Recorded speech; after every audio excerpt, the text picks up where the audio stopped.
Hey friends, this is our Snizzy and today's special we are gonna see.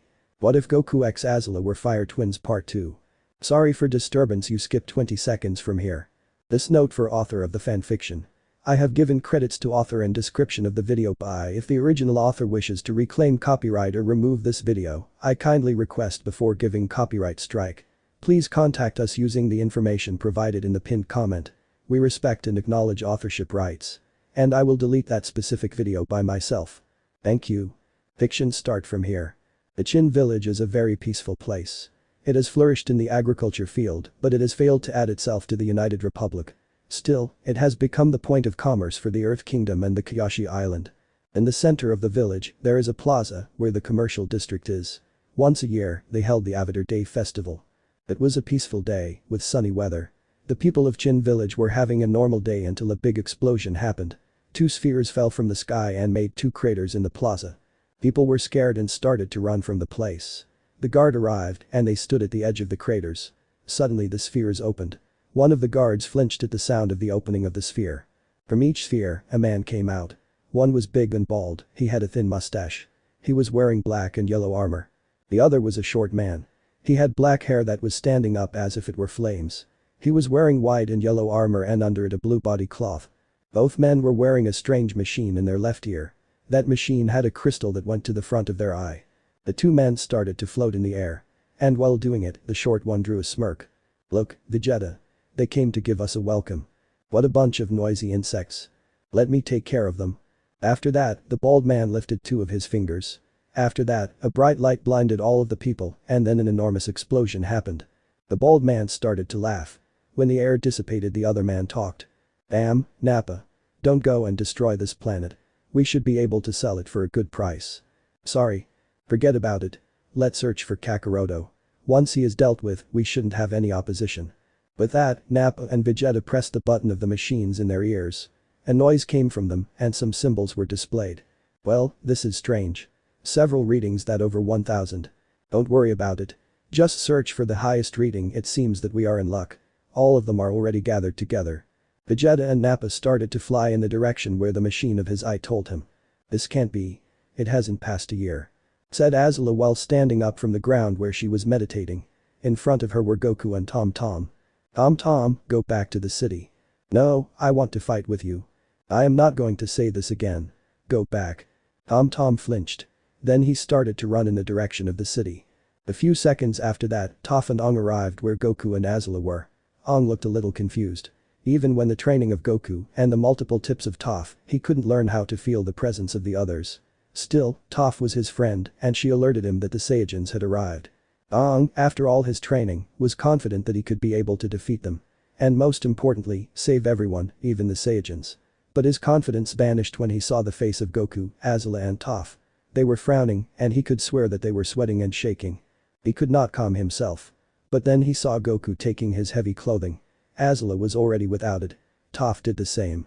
Aang was not wearing heavy clothing at the moment but tried to change his gaze to the horizon. Toph ended up in a similar outfit as Goku, but her clothes were all green. She started to move and crack her shoulders and neck. Goku was making some stretching exercises. After Aang watched them getting ready, he calmed down a bit. The warm-up time is over. They have arrived. Said Azula. In the sky, 2 figures were floating. The 2 Saiyajins started to descend until they stood on the floor. It seems that you were waiting for us. That's right. That voice. You are the one that killed Raditz. What? Didn't Raditz tell you? These machines help us to communicate. Said Vegeta to Azula while he was pointing to the machine in his ear. Then Aang stood in front. Is there any other way we can solve this more peacefully? Sure.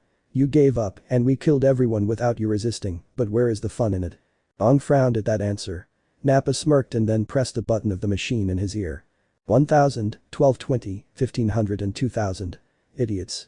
You really think that you can beat us with that power? Take off your scouter. What? These people can manipulate their energy.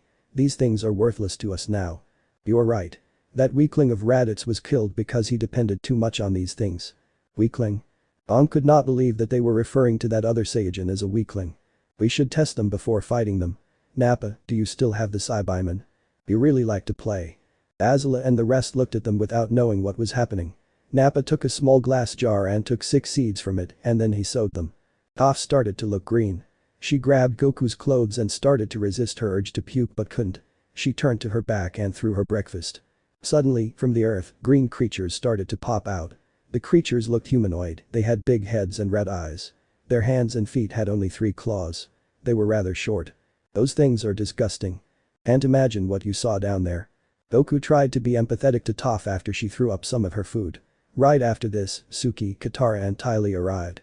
What are those things? Katara asked with a face that could not hide her disgust. Nappa looked at them and said, they just keep coming, ha. And right after that, a war balloon appeared, this balloon was grey. From it, a road was thrown, and from it, Sokka appeared. When Sokka was close to his friends he said. Hey. I was in the neighborhood and decided to pay a visit. Sokka. What are you doing here? I will never let you alone. And is Team Avatar duty to protect the world? Sokka said while looking at Azula and Goku, who did not care about what he said. Aang knew that his friend's antics were not right for the situation, but he felt good when he saw him. Interesting. Do you think you can handle the Saibamen only because you have 2 more people? Said Vegeta loud. Making the group of the Avatar turn to him. What about this? We will play a little game. If you can beat the Saibamen you can fight us. Azula smiled at the idea. She knew that she could handle all of them. But before she could step in front, Aang did it. I am the Avatar. I will deal with them. Azula frowned, but Goku only put his hand on her shoulder. She sighed and stepped back. She knew that Aang should be able to defeat those monsters. Vegeta pointed at one of the Saibamen and said. You, take this one and don't hold back. The green monster only nodded at him and stepped in front. Aang put a fighting stance.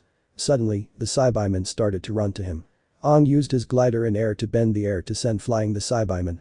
The green creature stood up quickly and from his head, he sent acid to Aang. The Avatar Earth bent a wall to protect himself. When the acid touched the wall a hole was created. The wall fell and dust covered the field. No one could see anything except for Azula, Goku, and Toph could follow what was happening. The green creature was looking at its surroundings, not knowing when his opponent could show up. Suddenly, from the dust, Aang appeared and hit the Saibaman with the glider and knocked him down. Nappa could not believe what he was seeing.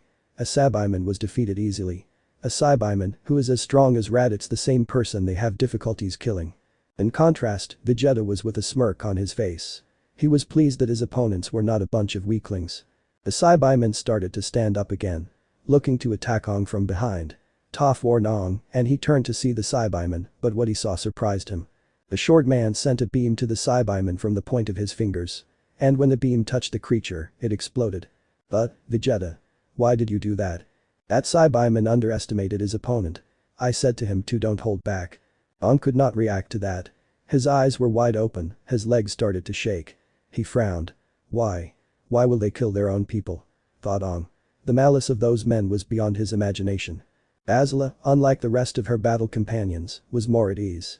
This level of discipline was expected and more if they could only plant more of those monsters. Still, what made her think was that this man called Vegeta could defeat that monster with a simple hand gesture. Azula doubts that she could do the same with her current power. She looked at Goku, thinking that maybe he could present a good match against that man. The bald man could be as strong as him, so they have to fight with precision. Well. Who is next? Another Saibaman stepped in front while the tall bald guy was giving him some encouragement. Looking at the state of Aang, Suki started to walk in front. I'll go. Wait. Sokka stopped her. Suki was shaking a bit after watching how the Saibaman was destroyed. She turned to see Sokka and looked, not the young boy, not the guy who started at difficult times, or the one that gave jokes in the worst moments possible. She saw a man, narrowed eyes looking at his opponent. With one hand at the blade that he had in his waist. Since when does Sokka look that mature? Thought Suki. I'll show them that playtime is over. Said Sokka. While walking in front of his friends. And then he put a fighting stance with one hand at the sword sheath and the other at the handle. His feet were firm in the earth. Katara went to Aang and gave him some water for him to drink. Which somehow calmed Aang. After he calmed himself, he looked at Sokka who was standing ready to fight. The Saibaman only started to laugh, then it suddenly disappeared. Katara and Suki had their eyes wide open. Not knowing what was happening. Aang started to use his training with earthbending to feel the movements of the creature. He could feel that the monster was moving way too fast. In contrast to them, Goku and Azula were following the movements of the creature with their eyes. Toph also followed the presence of the green monster. Ty Lee was shaking a little, and without knowing she was walking towards Goku. Katara looked at Aang and realized that he was able to know where the creature was. While Suki was looking at Sokka who was still standing in the same fighting stance. Sokka suddenly swung his sword very fast, like trying to slice the air. The moment he did that, the monster showed up jumping over the blade. Sokka used his shoulder to push the creature and then swung his sword up and down. The Saibaman dodged the attacks of Sokka. He went from one side to the other in the ground. The moves of Sokka were too slow for the Saibaman. But the monster knew that it was not about the force, but about the damage the weapon could inflict. So, the Saibaman stood up and jumped backwards to put some distance. Sokka started to run to him, but suddenly the creature jumped in Sokka's direction. Sokka jumped, and in the air, he was able to cut the Saibaman in the back and his leg. When Saibaman was on the floor Sokka's side. He looked like the tents in his shoulder were gone. Nappa only said again. Sokka smirked at the Saiyajins and said. It seems that these monsters did not mature enough. They are still too green. It's still too early for you to celebrate. Said Vegeta, then the Saibaman jumped to Sokka using the only leg he had left. At the next moment, the Saibaman was hugging Sokka. The Water Tribe warrior tried to force the creature to let him go, but he couldn't. He only looked at the Saibaman and the creature only smiled at him. Suddenly the green monster started to glow. A big explosion happened. The explosion light does not let anyone know what happened. All except for 3 people. Goku, Azula and Toph. Azula and Goku were surprised by the sudden change. For the energy that disappeared. Toph could not say anything or move. Only a tear passed from her eye through all of her cheek. After the cloud of dust was gone, the rest also realized what had happened. In the place where Sokka and the Saibaman were, only Sokka's body was. Suki ran to his side and tried to move him. Goku frowned at the situation. It self-destructed. There was burned marks on Sokka's body. Suki's eyes started to show the tears that started to flow down. He is dead. Said Suki while holding Sokka's body. Katara hugged Aang while crying, but he also started to glow. His tattoos were glowing in an intensity he had never done. Aang started to float in the air inside a bubble of air. Azula screamed at Katara. What is he doing? Tell him to get out of the Avatar state. He will waste his energy. Katara knew the strategy that Azula drew for this fight. Aang should use the Avatar state only as a last resource. But Katara could not care less at the moment. Her brother died in front of her. She wants vengeance. Aang started to bend the air and throw the rest of the Saibaman into the air. In contrast, Nappa and Vegeta did not move an inch. While the creatures were in the air, Aang started to firebend to the sky. A huge fireball went over the Saibaman. Then he used his earthbending to add a big rock inside the fireball. When the Saibaman started to fall, the enormous fireball was divided into 6. Each of the fireballs also has part of the Rick inside. The attack was directed to the Saibaman and the Saiyajins. When the fire rocks passed through the bodies of 3 of the Saibaman, a big explosion happened. Stupid. Said Azula. Aang calmed after that and went back to Katara. He almost fell, but Katara helped him stand. Suki felt relief that everything was finished. She thought that Aang killed everyone. Then Aang said. One of those monsters is still. Aang was saying while suddenly one Saibaman attacked Ty Lee from behind. She was still distracted by everything and did not realize about the attack. The Saibaman tried to use its claws to damage Ty Lee. Azula took the monster from the wrist and then threw him into the air and with her fist, she blasted a powerful blue fire. The body of the Saibaman turned to ashes. Put yourself together. The real fight will be starting soon. Said Azula. After that, she looked in the direction where the Saiyajins were before the attack of the Avatar. Toph nodded and changed into a fighting stance. Katara and Suki did not understand until they looked in the same direction as them. The 2 Saiyajins were still standing as if nothing had happened. And this can't be true. Even in his Avatar state, with the power of the spirits. Mumbled Katara. Spirits, you said. Are you thinking of something, Vegeta? Hey, you. Blue girl. What's that Avatar thing? Is the power of the spirits. Mystical power is given to one person to preserve equilibrium. The power that will stop you. Vegeta smirked at the comment, but Nappa laughed loudly and openly. Did you hear that, Vegeta? Yes. Still, this opens a possibility. What are you thinking? If this spirit thing is giving him these powers. Maybe the myth of the Namakusagen is also true. Oh. Do you mean about the ability to grant wishes? Isn't that just superstitions? You may be right.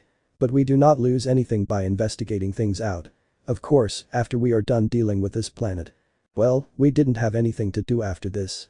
Nappa smirked and turned to the front, where his opponents were. Vegeta, will you let me fight them? Suit yourself. If that guy was his stronger warrior means that they are just insects. Nappa's smirk goes wider. After that, Nappa stood in a fighting position. He started to concentrate his power and the wind of the air stopped blowing. The earth began to shake and small rocks levitated. Is he earth bending? Asked Katara, shocked by what she was seeing. Toph, Azula and Goku were in their fighting stances. Katara was healing Avatar from his exhaustion. He is not earthbending.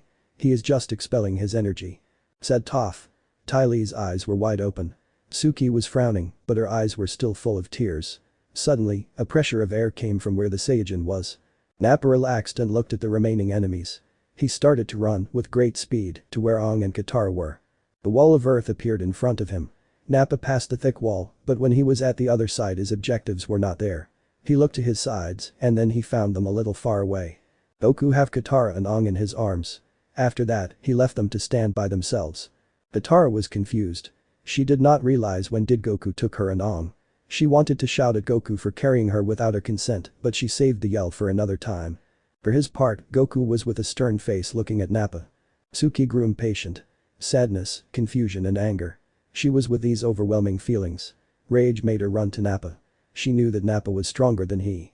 She knew that she was not able to accomplish anything, but that did not matter. She wanted to do something. She wanted to avenge Sokka. Suki landed every attack. Her opponent was not even trying to defend himself. All her attacks were focused in his head. Punches and kicks landed, but it looked like she was fighting against solid rock. This is bothersome.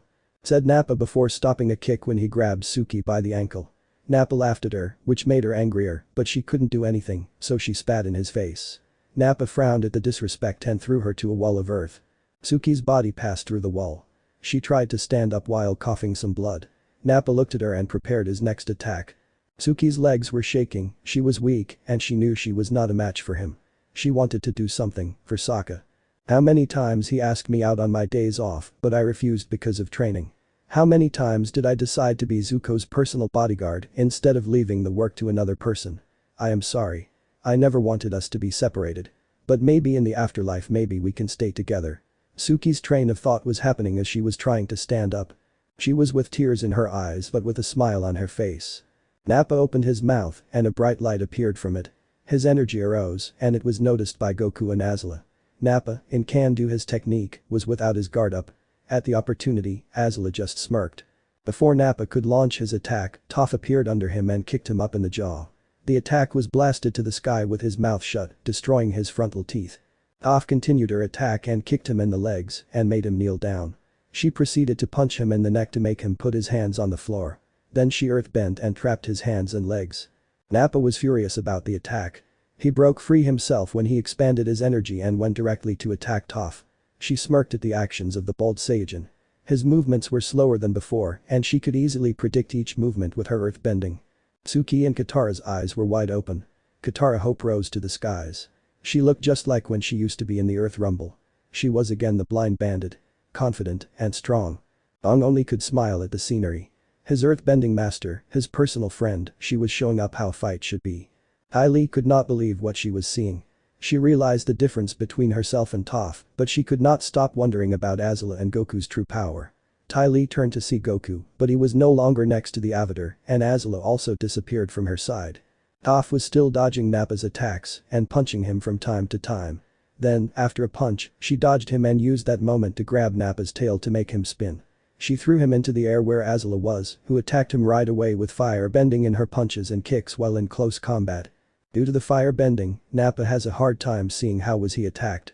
His desperation rose even more and sent an energy blast to Azula. Nappa smiled at his attack, but then the smoke of the Eric left. Azula only covered herself with her arms, but she did not receive any injuries. She took her guard down and smirked. Nappa was desperate as his opponent mocked him. Then he realized there was light coming from behind him. Goku prepared his energy to attack him with his most powerful blast of energy. When Nappa realized that he was behind him, it was already too late for him. Goku blasted his attack in Nappa's back. Azula quickly left the front of Nappa and went down. The light of the attack blinded most of the people there. And nobody could see when the body of Nappa fell and landed in Toph's right hand, which was rose up. When the rest people could see again, they looked at the scenery. Goku was flying down and landed at Toph's side and next to Azula. They saw how Toph was lifting Nappa with one hand. Her hand was up and she was lifting Nappa from his back. Ty Lee ran and helped Suki to stand up. Katara and Aang went with them. A sigh of relief was heard. Katara was smiling and Aang was with his eyes wide open. Ty Lee tapped the shoulder of the Avatar and said to him. "Don't worry. He is alive." Aang could only nod and smile. Toph threw Nappa's body to the remaining Saiyajin. This is your last chance. Take your friend and leave. Vegeta was with a stern face. He was standing with his arms closed. Nappa, who landed facing up, turned to see Vegeta. Nappa's spine was broken completely and his back burned to the point where the muscles were also destroyed. Nappa's hand tried to reach Vegeta. It who hurts. Vegeta, hell help me. Vegeta looked at Nappa and took his hand. Nappa smiled, but Vegeta smirked and then threw Nappa in the air. The actions of the Saiyajin was watched by the others. I have no use for a paralyzed Saiyajin. Now die. Shouted Vegeta before he sent an energy blast at Nappa, destroying him completely. Vegeta was standing alone, facing his opponents. Ty Lee, Suki, Katara and Aang were surrounded by fear. Goku, Azula and Toph were standing together, frowning and thinking about what they should do. Azula knew that it was their tactic that let them defeat the bald Saiyajin, but this other one could destroy him with a single technique, and the worst thing was that his energy was not drained by the attack. She only wondered about how much of a difference is between her energy and his. Goku and Toph were excited about the prospect of a good fight. In the years they were together, they were able to find their common love of fighting.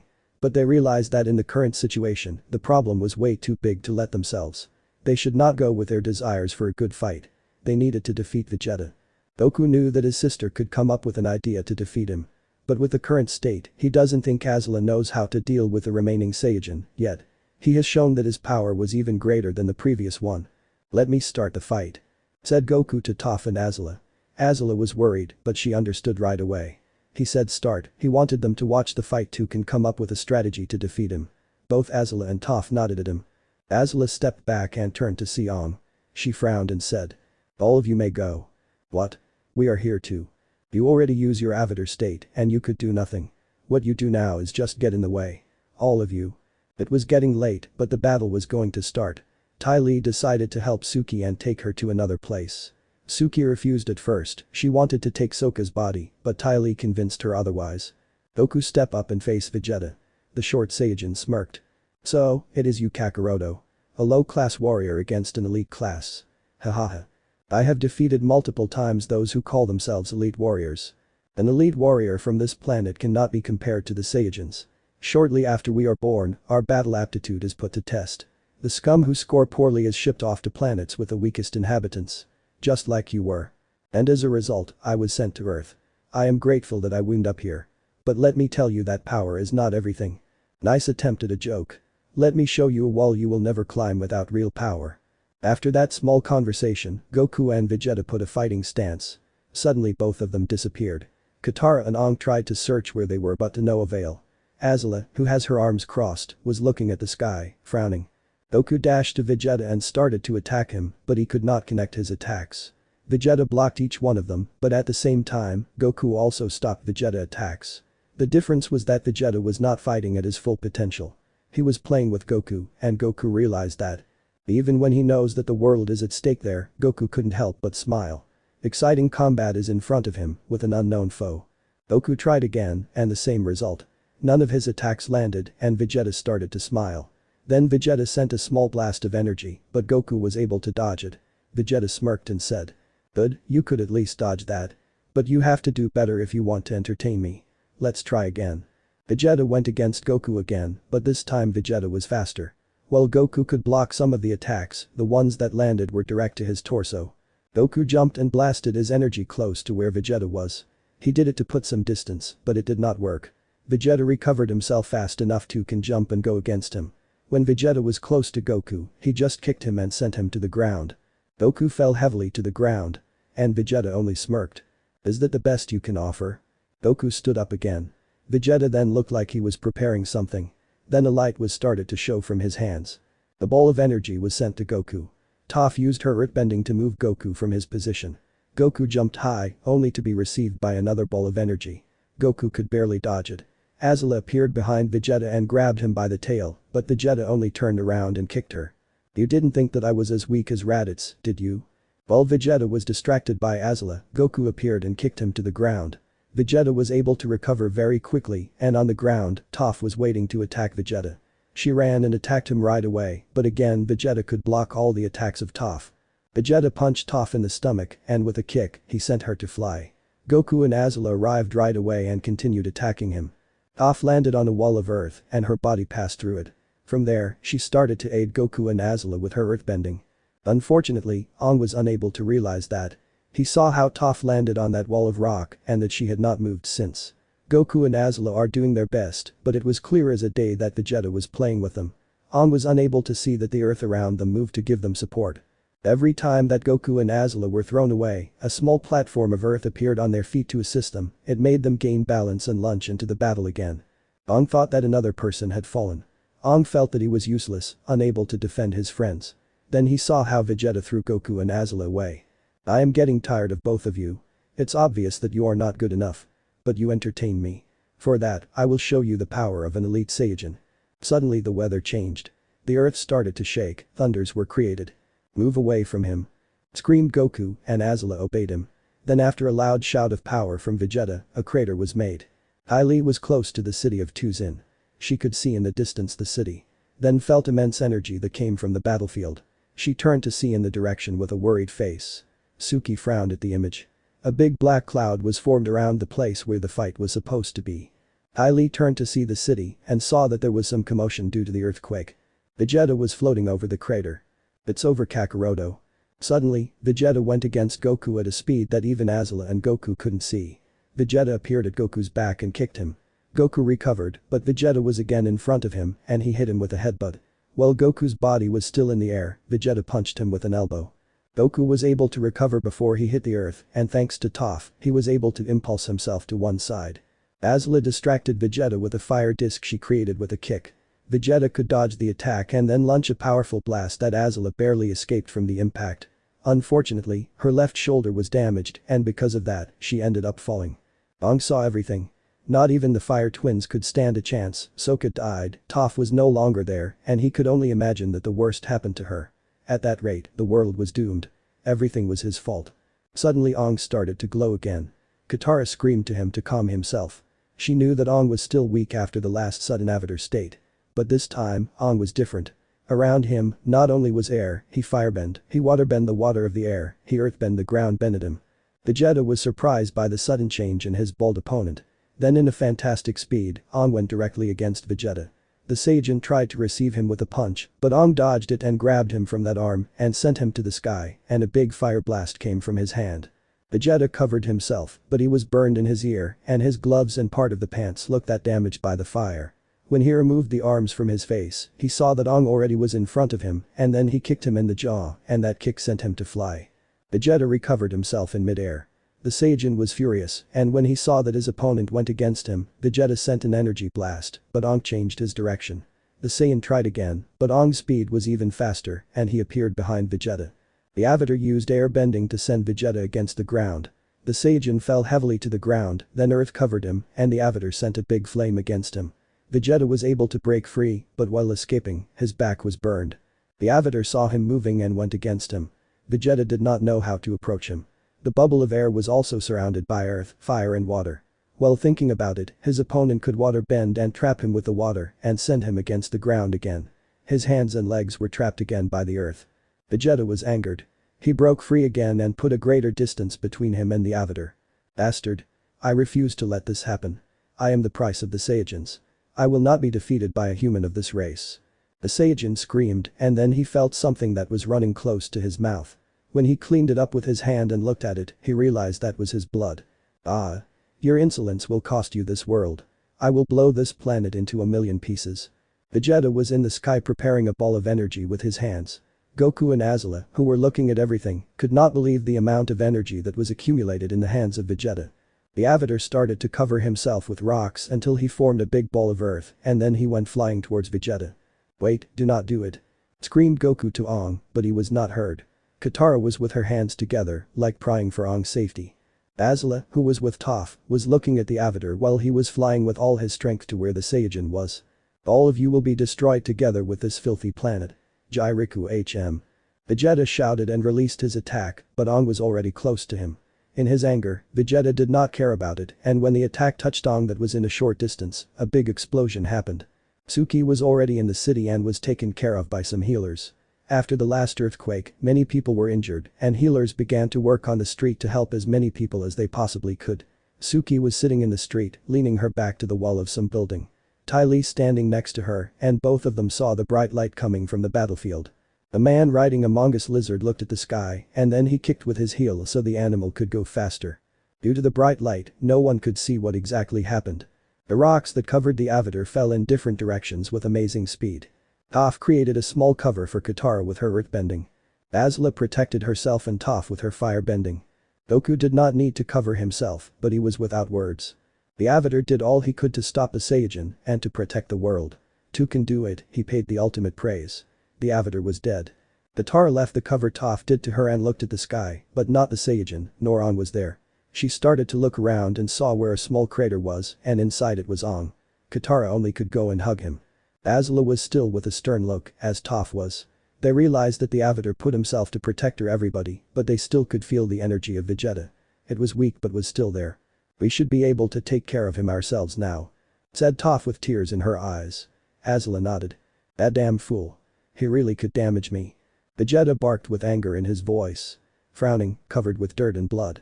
As much as I hate that it's come to this, it seems that I'm left with no choice. With my current energy, even Kakaroto can defeat me. After that, Vegeta realized that the night was starting to show and smirked. He flew down until he could clearly see the remaining opponents. He was panting but with a smile on his face. Katara looked at him with hate. But suddenly she saw something that scared her. Kakaroto, you are going to regret having lost your tail. Vegeta looked at the sky and gazed at the moon. Suddenly his appearance started to change. Fangs started to grow in his mouth and the mouth also started to get bigger and to the front. His size started to go bigger and bigger. His face was turning into a hog monkey. What is happening? What is that monster? Toph and Azula asked themselves. Toph did not know what happened, but she felt the sudden change of size of the Saiyajin. Azula was unable to understand anything. By the spirits is the only thing that Katara could say about everything.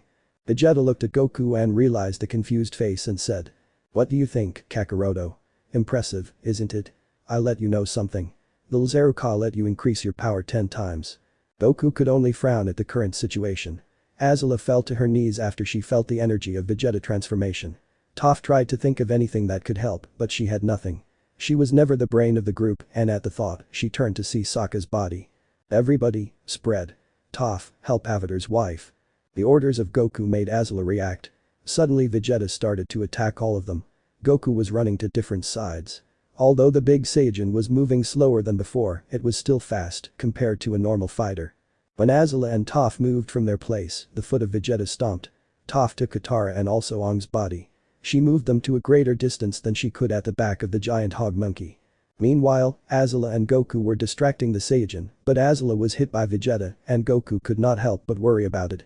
When Goku was flying in Azula's direction, he was hit by Vegeta's kick, which sent him directly to the ground. Vegeta started to laugh.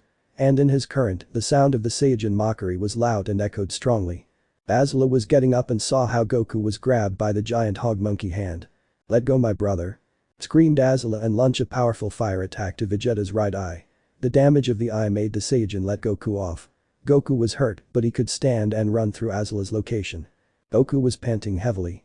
Azula looked at him, trying to find a major injured, which she feared he may have, but due to the dirt and blood all over him, it was impossible to spot the location or the real injure. Still without an idea for attacking.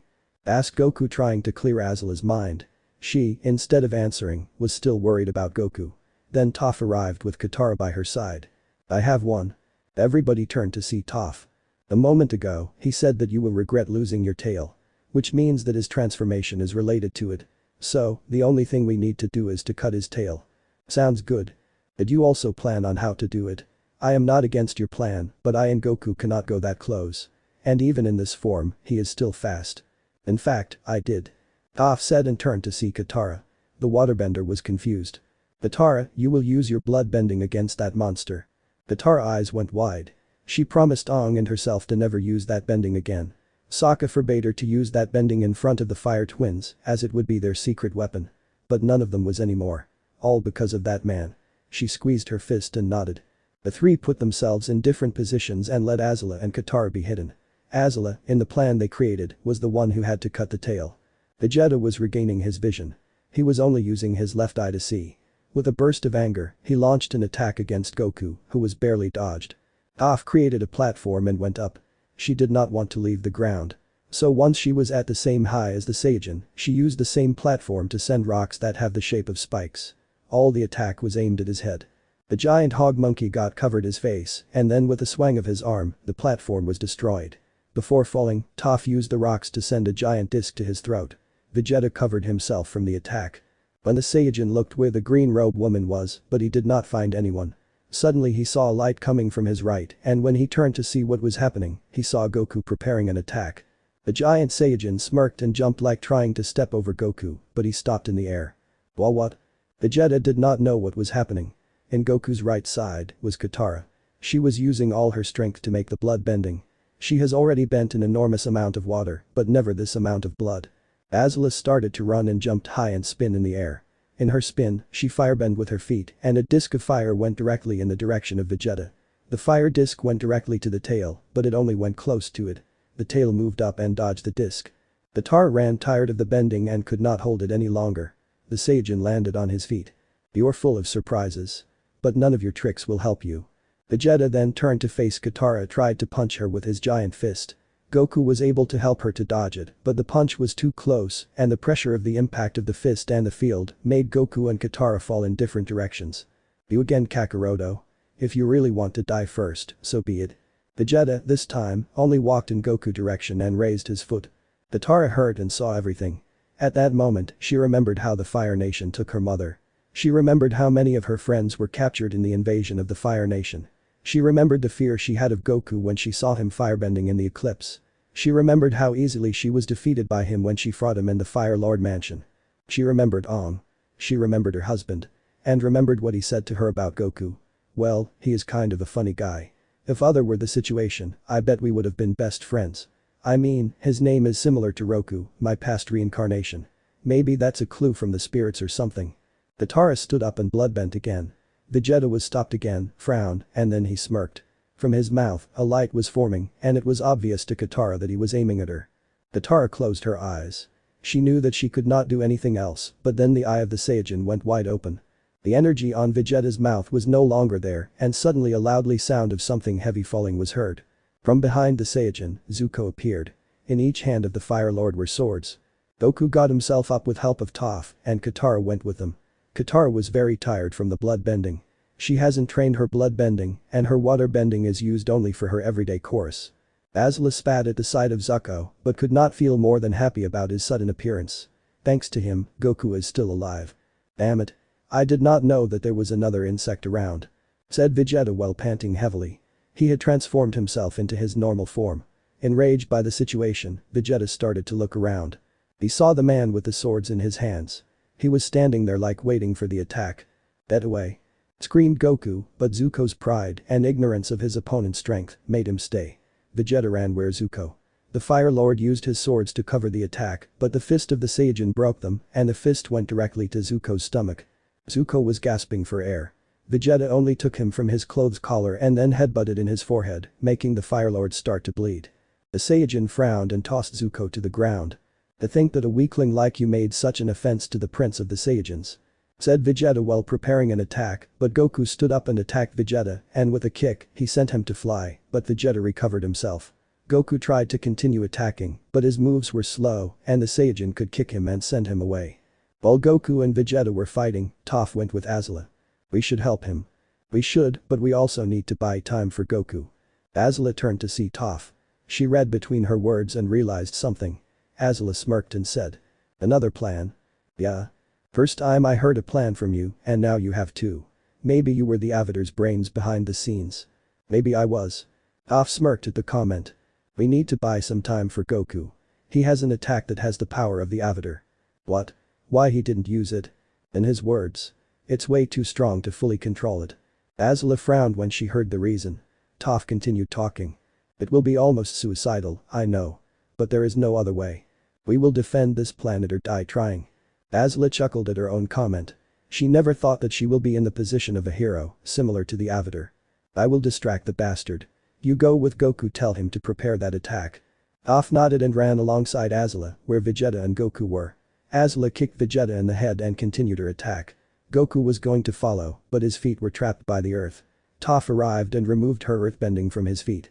While everybody was occupied with the fight, Katara ran to Zuko and helped him stand up. Zuko felt impotent. He just arrived and he was already out. He wanted to go and help Azula, but Katara stopped him. Katara saw Zuko hitting the earth with his fists. He was crying.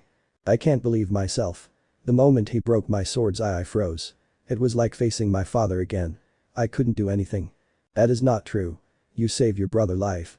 You save everybody's life when you cut his tail." Zuko turned to see her.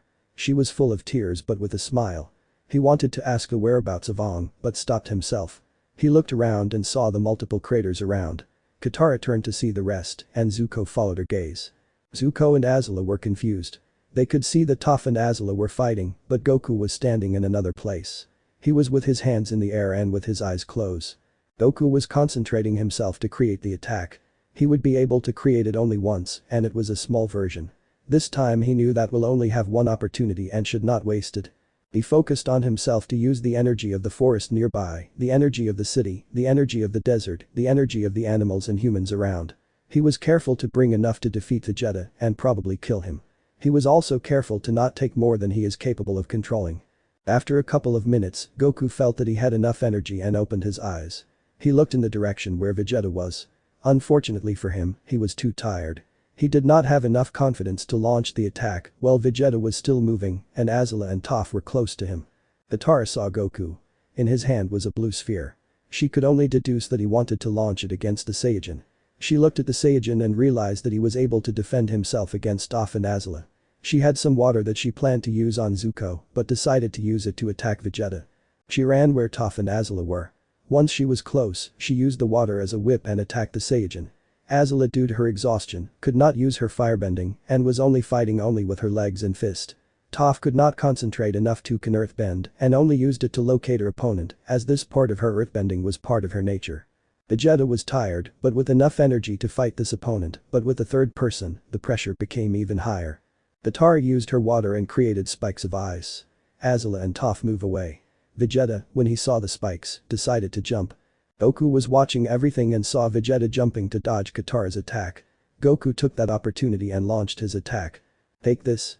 Vegeta turned to see the ball of energy, but he was too tired to dodge it. A bright light appeared when the ball hit the Saiyajin. Nobody could see directly to the explosion. The sky, which was turning black for the night, lit up like day for a brief moment. Ai Li and Suki looked in the direction where it looked like a small sun were formed and then it disappeared right away as it moved away like a shooting star. Goku was able to see after a few moments. The light of the attack was gone. There were no Saiyajin in the sky. Goku only could smile and his body fell directly to the ground.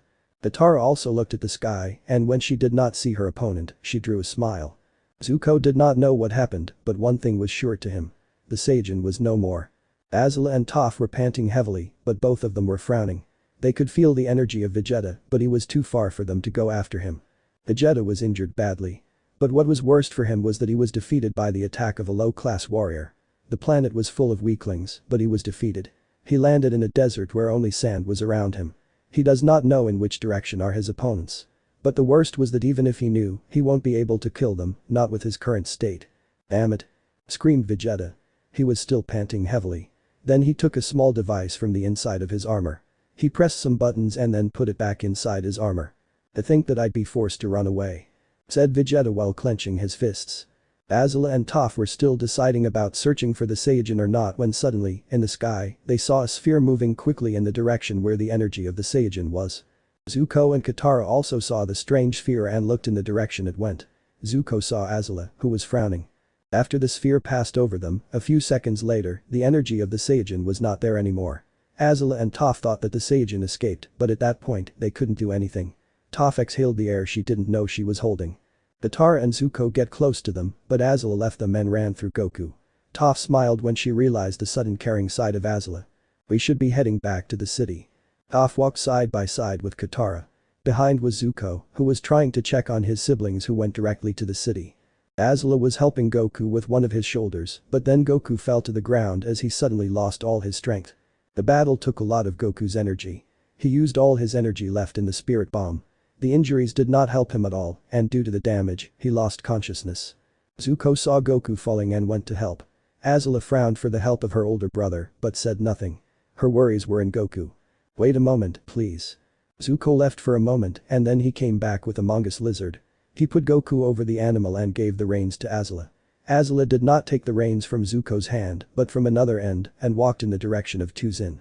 Toph smirked when she saw everything. She went where the bodies of her friends were. Katara did not cry, she was unable to. She felt pain in her chest and felt angry and helpless. She cursed herself for not being strong or brave enough. Her brother was a non-bender, he wasn't the best swordsman either. His brains were the best of him and he was the one that planned the invasion. He was brave. Aang knew what was going to happen when he went against that Saiyajin. He flew in his direction to save the world. She couldn't do anything, she could only stop him for a brief moment and the monster could break free. Toph put both bodies close to the other. Her eyes looked to nowhere.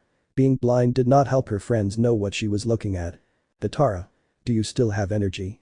If you do, could you put both on ice? Katara, confused, turned to see Toph. Remember what you told me about how you found Aang for the first time? Katara did not want to think more about it. She nodded and started to concentrate. After a few minutes, she could gather water from the air and put Aang's and Sokka's bodies in a block of ice. Good. In the city are just a few waterbenders. We can ask them to help us once we are there. The first to arrive in the city was Azula and Goku. The city was calmer now, but the citizens were worried that Goku arrived unconscious. When Toph arrived with Katara and Zuko, she asked one guard to bring the waterbenders in secret. Katara went with them. Zuko went close to Toph and asked. What are you going to do with their bodies? I'll explain once we are all together. We were together back there, so why you? No, I mean all together. Zuko went silent. A guard arrived to report Toph about the current state of the city. Toph left Zuko's side and started to give orders and asked for a healer for herself. 1 week have passed. Inside the room where Goku had been after the battle was Azula and Tom Tom. Azula was sat in a chair close to the window, reading some papers with her legs crossed. Tom Tom was talking to Goku about his current progress with training. Goku was in the bed with an exaggerated number of bandages. He was unable to move his body without feeling pain. There was a knock on the door and without waiting for any response, the door opened. Azula only looked over the papers in her hand and saw Toph. Knowing what was going to happen next, Azula sighed and put the papers inside a drawer next to Goku's bed. When Toph entered the room, she was followed by Katara, Ty Lee, Suki, Zuko and Mai. After them, another 2 people entered and Azula frowned at their presence. It was Iroh and Ursa. Fortunately, the room was big and with enough furniture. Toph smiled and tapped Goku's leg. Hey Goku, how are you doing? Hey, yeah. It hurts. Haha. Come on, Goku. You are getting soft. Haha. Thank you for visiting me, Toph. Toph stood next to Goku and Tom Tom. Should I go? Yes. Tell your father that we will be having a meeting in 2 hours. Tom Tom nodded at Azula's orders and left the room. Mai only followed him with her eyes, but her body remained still. Once he left, Toph gestured to the others to take sit. The moment of silence was in the room. Everyone, except for Goku, was with a serious face. Toph thought that Azula was going to start to talk, but she has not said anything, and Toph started to think that it was a bad idea to bring Iroh and Ursa. In reality, she only asked Iroh, but Ursa asked for a moment to see Goku. Toph was against it, but Iroh and Zuko insisted on it. Goku was oblivious to the situation. When the door opened and the only Toph said hi, he thought she was the only one who arrived. He has not tried to feel the presence. By Azula's orders, he has been concentrating and make his energy go through his body to help the recovery process to speed up. Toph cleared her throat. Ahem. Well, we are all here to discuss what is going to happen now. Everyone looked at Toph, except for Azula, who grabbed a fruit that was supposed to be for Goku. Neither Goku looked at Toph, as his position in the bed did not let him. You mean finding the new avatar? Katara, with a mean look, turned to see Mai. Unfortunately, that won't be possible. What do you mean? The avatar cycle was broken. Are you sure? Iroh stuttered at the news. The rest looked at each other, except for Toph, Azula and Katara. Neither Goku did, but he couldn't due to his position. Aang the avatar Aang sacrificed himself to save the world. And he did it while in avatar state. What does it mean? Goku was ignorant about the whole information of the reincarnation process of the avatar. He only knows that a new avatar is born as soon as the other died. Unfortunately for Goku, nobody told him about it and no one wanted to explain it to him at the moment. Now. We have a plan. Said Toph while she was pointing at Azula. First. I know that our plan will sound a little ridiculous to all of you, but please hear me out. Katara looked at the floor, like not wanting to continue being there. She started to remember the moment of the battle when Aang went directly to the Saiyajin. Toph was nervous. She sat down and with her normal posture, she put her face down. Her foot fingers started to move for the pressure of what she was going to say. Don't get your hopes up, but there is still a chance to bring Aang and Sokka back to life. What are you talking about? Zuko frowned after hearing Toph. He was in disbelief about the statement, no one in his right mind will believe that. But then again, he was the Avatar. Azula looked at Toph. She sighed when she saw her friend under too much pressure. Did you do as you were instructed, Prince Zuzu? Is Firelord Zuko? And yes, we retrieved the sphere. Well, that is the ship he used to arrive at our planet. At this rate, all of you know that they are from outside our planet. All of the visitors felt uncomfortable when Azula took charge. And worse for them was that she was right. Right, well, in the fight, they talked about other people that had powers like Aang. They said that they have some sort of ability to grant wishes. By the way they said it, it seems that it's related to the spirits.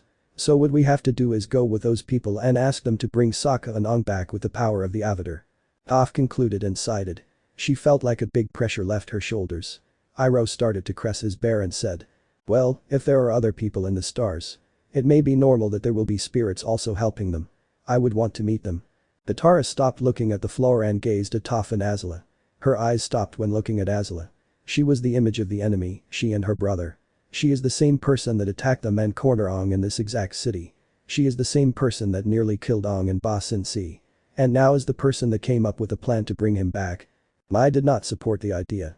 Maybe they really needed the Water Tribe guy in their group, thought Mai before saying. Let's think that it is real. How are you planning to find it and to travel there? Using the same ships. Said Ty Lee, well, her voice was full of hope. Have you seen them? Only one person can go inside. And we have only one. 3. Toph corrected while smirking and getting her confidence back.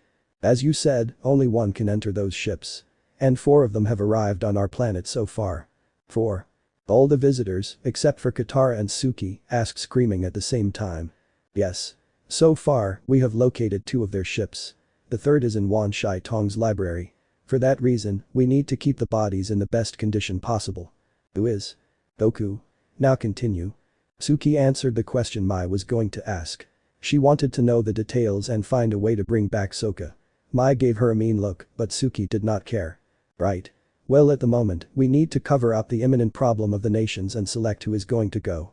What if you get lost there? Come on. I was a blind girl who went around the world and fought in a war. A small trip to the stars won't be that difficult. You are going to go. Out of all people here, I am not that essential.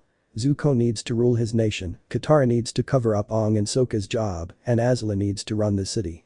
I can be of some assistance in Republic City. I was once a crown prince and received the education to do that job. I will also go to that planet. Goku said while looking at the ceiling because he could not see anyone from his position. Toph smirked when hearing Goku, and Azula sighed while shaking her head. Azula knew that Goku would say that and she couldn't say anything to stop him, but that does not mean that she approved it. Iroh frowned when he heard that Goku wanted to go. He still had his doubts about Goku and Azula, but the arrangements about the nations should be sorted. I will also go. Suki stood up. In her face was a stern face. Toph only nodded with a smile. A week after the meeting, Katara, Toph, and Azula were over Appa. With them, there were 4 disciplines of Toph. The flying bison was flying slower than it normally does. After the death of Aang, Appa started to look sick and depressed. Katara was the one in charge to guide the flying bison. She looked at the surroundings and started to make the landing maneuvers. Should be around here. When they landed, Toph's disciplines were the only ones that got down from Appa. They started to earthbend the sand to move it away. After a couple of minutes, they reached the ground. The earth beneath the sand was yellowish and porous. Toph jumped from a pan and stood in the earth with her bare foot and concentrated. It only took her a few seconds to locate the place to go. She pointed to her right and the earthbenders started to clear the path. Behind her, in the sky, was Appa with Katara and Azula. The couple of minutes passed and Toph finally asked her disciplines to stop. She walked close to a small crack in the earth, her disciplines walked behind her. Toph lowered her stance, put her fist in front of her. Like she was trying to separate the bars of a prison cell, Toph started to move her hands and while doing that, the earth started to shake. The crack started to open more and more. The sand that was on the edge fell to the crack. Inside the hole, part of the library's tower could be seen. Katara made Appa land again and then they got off the flying bison. Azula and Katara stood behind Toph. Toph disciplines ran around the crack and put themselves in a bending position to make part of the library show up. After a window was completely visible, only 2 of Toph disciplines grabbed the sides of the library. The other started to earthbend the floor to maintain the crack open. Toph left her position and turned to Katara. You sure you don't want to come along? I am sure, if I go with you, it will only bring problems. Toph may have given a confused look because Katara sighed and said. Let's just say that the Guardian does not like me or anyone who came in our previous visit. Let's just enter. Azula hurried Toph and both entered the library. Toph and Azula entered the library and descended with her flying technique. Toph was touching Azula's shoulder to direct herself to the ground. Once both landed, Toph concentrated to find the ship of Goku. It took her just a few seconds. I found it, but there is someone here with a strange energy. Do you feel it too? The place is connected to the spirit world. I don't think that it is too strange for that to happen. Right. Well, let's move on. Toph started to run in one direction and Azula followed her. Azula saw some foxes above the bookshelves. She didn't pay them attention and kept following Toph. After a while, Toph and Azula stopped in front of a massive door. Toph smiled and kissed the tips of her index fingers, then she proceeded to use both to blend the door and make a hole. Toph gestured with her hand to let Azula pass, but Azula just pushed the door without much strength and it opened completely. You're no fun. The ship was not going to pass into it. When both entered the door, they discovered many artifacts. Machines from the Fire Nation and the Earth Kingdom. The prototypes that were once worked for the war. Old weapons. Spears, swords and shields. Part of the room was full of armors and Azula recognized some of them. In a corner, they found Goku's ship. It was clean and without any scratch. When Azula tried to grab it started to roll and it hit a door that went wide open. Inside there was a strange scene. A pink cocoon was there. Azula could feel the energy from the cocoon, it was alive, but it had a very strange energy. It was like good and evil were fighting each other. What is that? I don't know. As I said, this is the spirit world. It could be the heart of the place as far as we know.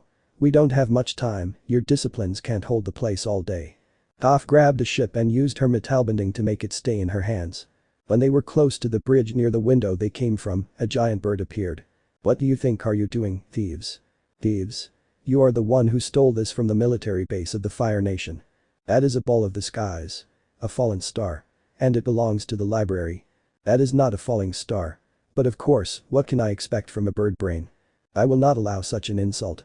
I am Wan Shai Tong, guardian of the library. You mortals can't best me. Azula smirked at the comment of Wan Shai Tong. She just pointed at the bookshelves behind the library guardian and shot an energy blast. The bookshelves were destroyed in seconds. What are you doing, you fool? I also love knowledge, but I hate thieves. Now let's start again. Azula frowned and pointed at Wan Shai Tong with her hand. I will take what is mine, like it or not, but you can decide if the library will be without a guardian from now on. The giant bird stepped back and did nothing after that. Azula and Toph flew up and Azula blasted energy one more time to make the window bigger enough for the ship to pass through it. Azula positioned herself behind Toph and guided her outside. Once Azula and Toph were outside with Goku's ship, Toph's discipline stopped holding the tower and it started to go down. Once the whole tower was under the earth, a small earthquake started and the crack in the floor closed. A month has passed after the attack of the Saiyajins. Goku has recovered almost all his strength. New training was created by Goku and Toph, but because the body of Goku was not fully recovered, they never put it into action. Suki made her brief training worthwhile. She has been training with Azula and Toph without a rest. Azula has been busy with the training and the reconstruction of the city. After the earthquake that happened for the display of the power of the Saiyajins, many buildings were destroyed. Earthbenders, who are interested in the construction, had to show different projects to make the buildings resist earthquakes. These problems made her unable to keep close track of Goku's progress. Unfortunately for Azula, the time she spends on her work, it's the time her mother is passing with Goku. Still, there are minor wins she had that made her day. In a small talk with Toph, she realized some of the conversations of Goku and Ursa, and in those, Goku has said that he preferred Azula's food and Toph's jokes. And their conversation is related to his training with them, leaving small topics for Goku to can talk about with Ursa. Today they are trying to realize how the ships work. In the place is Suki, Goku, Toph and Azula. They already knew how to open the ball, but inside they saw a small part where a bunch of buttons were. Toph realized at that moment a big problem in her plan. She does not know where the planet is exactly or how to identify it. As far as they knew, it could be any star in the sky. Due to her realization, she started to become nervous and a little grumpy. They have been checking the ship for hours without any advance. Toph used her metal bending in the sphere to check what was inside, but she could only identify a bunch of metal strings, cables, and weird shapes inside the ship. After a while, Ursa arrived with tea for everyone. Ki and Izumi were with her. Ki was taking care of her niece, but got distracted by Toph. Ki still admired Toph to a certain point. She knew that the Avatar was the one that should make peace, but she could not help to think Toph was better. She was the chief of the police and has to stop multiple bad people, and she can fly, while in contrast, Aang has been flying around the world with his bison. Bulky tried to talk with Toph. Azula kept checking the spheres. She entered one, sat and started to check if there was anything on the top inside. Izumi walked to the pod where Toph was sitting, and then the small girl started to press the buttons of the ship. Toph and Ki tried to stop her, but then, a voice came from the machine and said, "Wakuse for plus A79, Wakuse for plus A448, Wakuse for plus A17, Y Dorado say, Chikik, M plus to say, Nameku say." "Did you hear that?" It said Nameku something. Toph went out of the pod and hugged the baby girl, who answered with a big smile.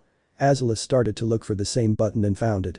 She was glad that something was able to be done that day. She does not know how much progress was that, but it was better than before. While the rest were in better spirits, Azula decided to rest a little. This month was the busiest she had her whole life. That was a big mistake. Izumi, in her mind, thought she did something good and that made everyone happy. The baby saw that one of them was not happy and wanted to help her and walked to her.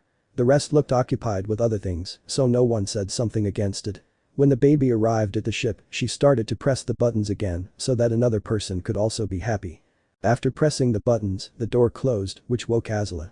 To her surprise, and the others that turned to see to the direction of Azula when they heard the door of the sphere getting closed, the ship started to levitate and went directly to the sky. Everybody was in shock at what happened. Ursa ran to protect her granddaughter that fell to her back and started to cry. Goku and Toph went directly to their pod and started to look for a button that could help them. Toph pressed a big button, and the pod also closed its door and started to fly away. Goku saw her and pressed the same button with his open palm, and his pod did the same. The top of the building where they were was destroyed.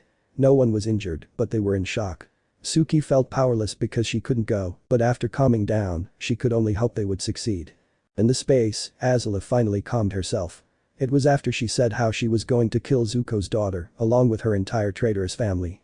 She had to change the way she will execute her plan about 5 times before she was satisfied with an idea and finally calmed down.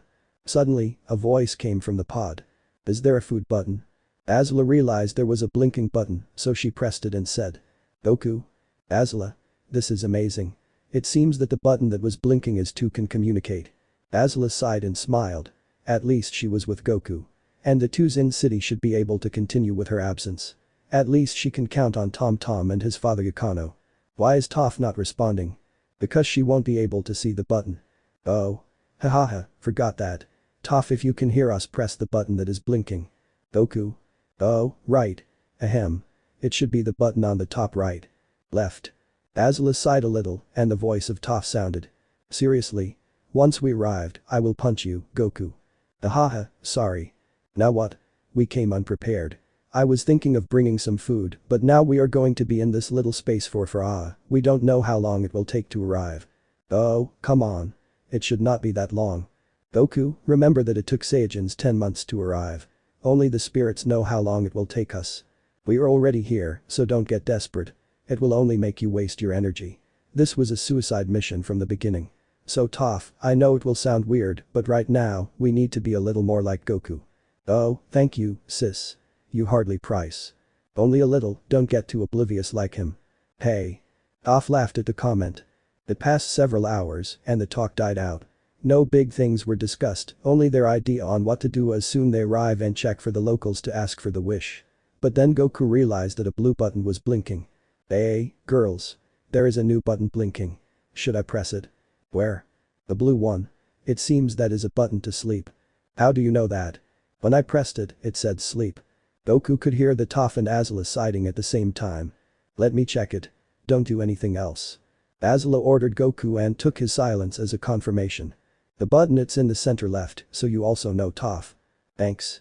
Azula pressed the button and a voice came and said, Surplus Pumdun. She admitted that the word does sound like sleep. Then in the crystal in front of her, some symbols started to display and it looked like 4 options were available and a line was selecting the last option. Azula pressed the button again and the voice said, Ikasakita. After that, the lights were off. Azula? Did something happen? Azula. Toph was getting anxious. Azula got silent and she tried to communicate with Goku and Azula, but none of them were answering. She was getting suffocating fast heartbeats, her hands were sweating. With her trembling hands, she pressed the button on the center left, suddenly her body felt lighter. 30 days passed. But for Toph, it was only one day of sleep. A sleep she did not know she needed. She felt a very pleasant breeze, and when she planted her feet in the small space the ship allowed her, she realized that the ship door was open and that it already landed. She stepped out of the pod, in her right was Goku and Azula's pods. As fast as her feet touched the ground, she started to study her surroundings. She realized that they landed in a place with enormous canals. Some trees around and little mountains here and there. The next thing he did was get into a combat position and levitate part of rock from the ground with his earthbending and send it into the water around them. After that, she felt satisfied that she could earthbend on this other planet. Azula and Goku were stretching themselves. When Toph earthbended, Azula could only smirk, and she also did her own test with her firebend, but unlike Toph, she only made a small flame in her hand. After they could check that their bending worked on the new planet, all of them started to think about the new plan. When Goku relaxed, he felt 3 energies that were beyond him. Their strength was even bigger than Vegeta, especially one, and the worst is that the energy felt like if it was evil. Goku couldn't describe his feelings about that energy very well, but from the looks of the other two, he realized that they felt the same way. Azula felt an enormous amount of energy, but she also felt the energy from other people coming from the opposite direction. Hoping that the energy on the opposite side was more amicable, she ordered to move to that way. Meanwhile, in a large spaceship, a small man was sitting on a floating chair that was shaped like an egg. The man had 2 horns coming from his head, white skin and purple lips. He was wearing a similar armor to the one that Vegeta used. He has a tail that was in light purple, and the end was darker. In front of him, it was a crystal window, which was showing some information in a strange language. At the right of the small man was 2 other people. One was tall and slim, his hair was green, long and braided, and was wearing a small jewel on his forehead, his skin was blue light. The other was shorter but wide, the skin was pink and with small spikes on his head and arms. The light blue skin man talked to the small one that was sitting. Lord Frieza. We received reports of ships from some Saiyajins. Is it Vegeta and his monkey partners? Although Vegeta does not arrive with them, the ships were from the Saiyajins who were killed on the planet they last visited. Oh, right. I forgot all had died. Please remember me to pay a visit to that planet. I have to congratulate them. Of course. And what are your orders about these individuals? What are their power level? The reading said they peaked at 500 before disappearing. Really? Those are the people that defeated Vegeta. Well, if I recollect, in their talks, they said something about bending and spirits. Hahaha. You don't believe in that trash, do you? Now. Zaban, Dodoria, calm down. There are no worthy of our time. But I will follow Zaban's suggestion. Send a small group of scouters in that direction, and if they find them or a village tell them to report immediately. Thank you Lord Frieza. I'll do it right away. Toph, Azula and Goku arrived at a village. The houses looked weird, they were molded to look like giant insects. The inhabitants were all green-skinned. On their heads, they have 2 antennas, no eyebrows, and were wearing clothes that look like the clothes of the sandbenders, but with more color. The 3 of them landed on the edge of the village. Azula was in front and they started to walk inside the village. The young adults and the kids were looking at them. Suddenly a tall, strong Nameku Seijin walked in front of them. Who are you? Greetings. We came here to talk with the leader of this place. You can speak with me. I said that we need your leader. You are neither the strongest nor the oldest of the village and obviously not the smarter. To the comment, a small Nameku Seijin chuckled.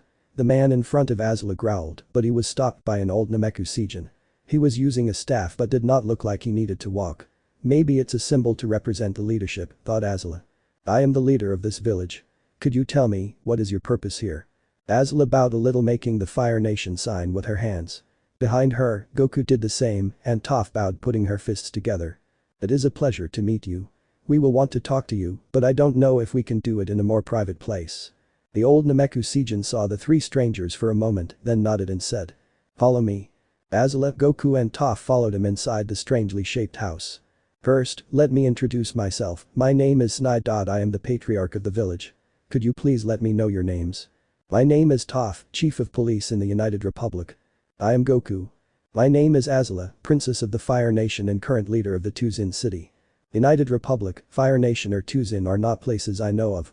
We came from another planet. On our planet there is a guardian that can maintain balance, but a few months ago, he was killed and with him, the power to restore balance. We came here because we heard that your people have a way to grant wishes. Goku ended the explanation that Toph couldn't. The patriarch nodded as he understood they were saying the truth. You want to wish for the order to be restored? No, we need that the guardian could resurrect alongside the power. Why is that? Because the balance will always be moving towards good and evil. If we wish for that, the peace will be temporal. We need the guardian to be there every time that happens." The patriarch smiled and nodded. The girl had good brains in her head.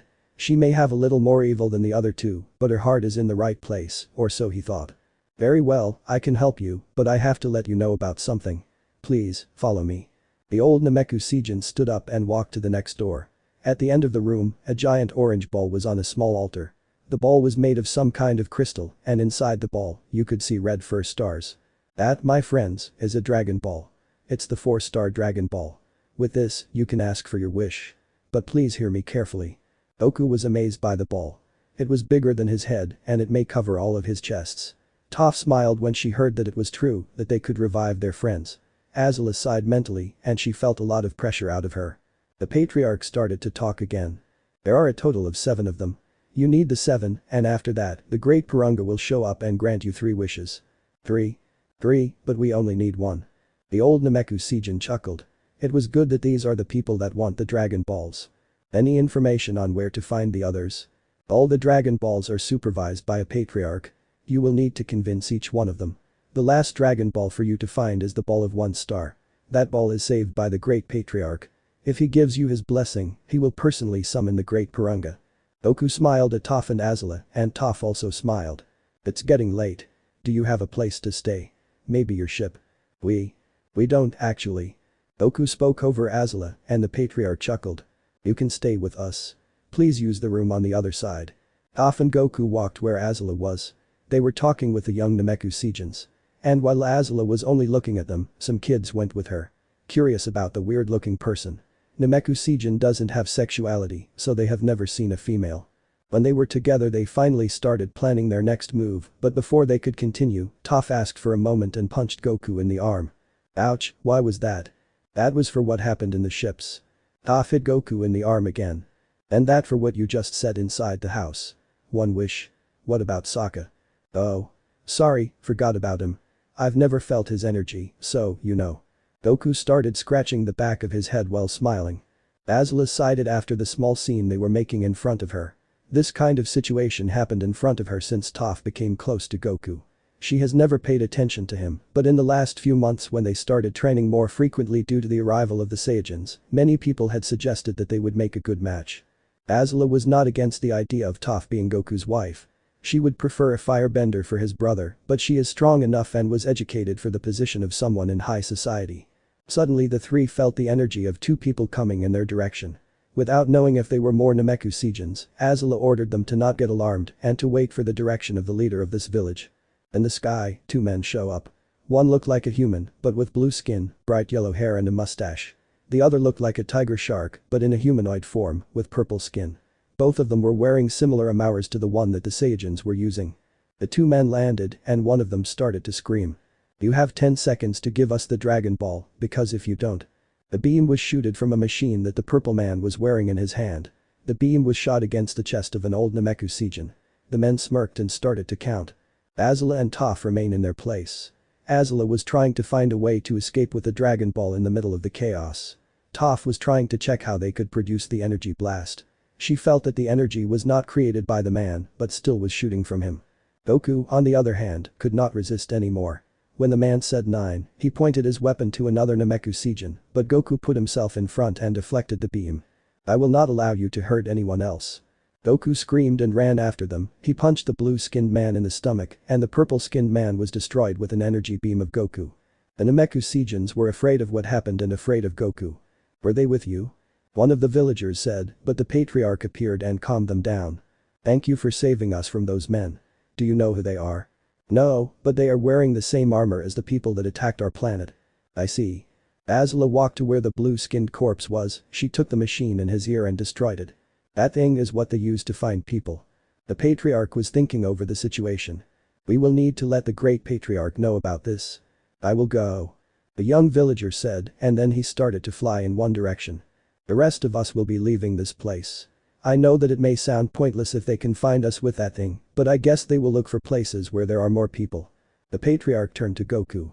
"I was thinking of going with all of you to convince the other patriarchs, but I cannot leave my people in this terrible situation. I know that you did not bring them here, but there is only one reason for people to come to our planet. And that is the Dragon Balls." The patriarch sighed and then looked at Azula.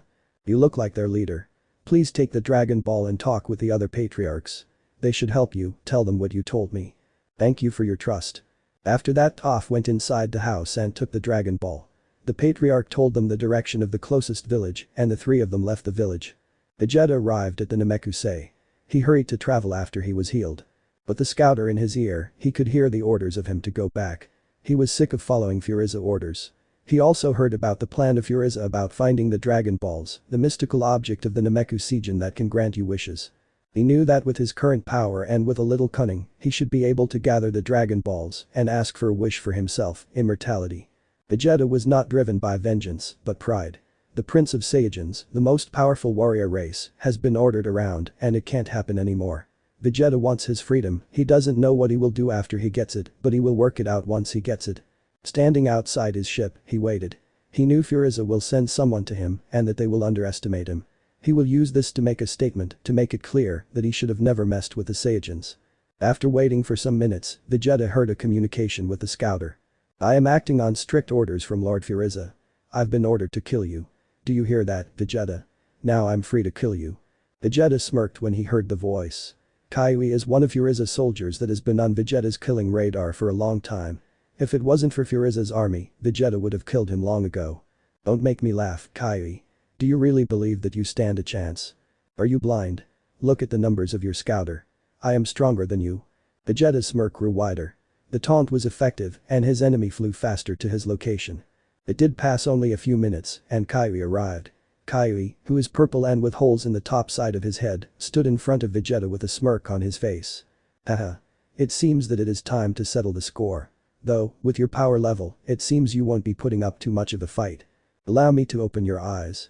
I'll show you an interesting trick I learned in my last battle. Ha! What? How to escape barely alive.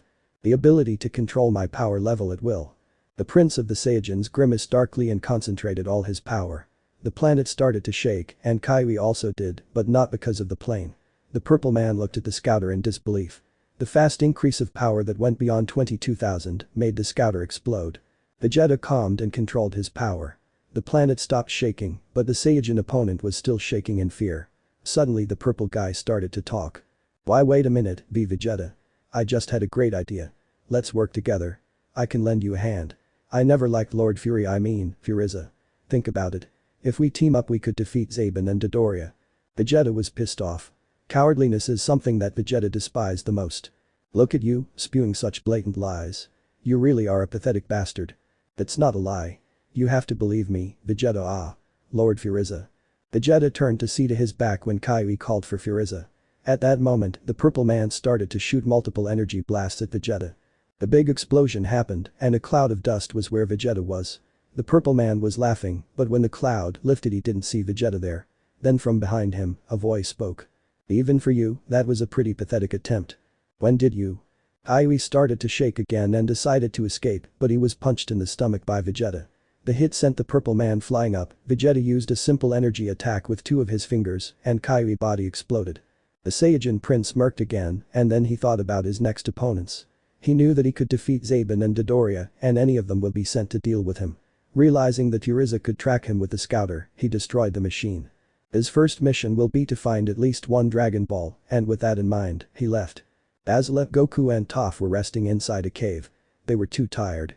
Their first idea was to rotate the day when one will keep all night shift, but they realized a little too late that the planet had two suns. Azula grinned at the prospect of her firebending being more powerful there. Inside the cave, Azula and Goku were sleeping.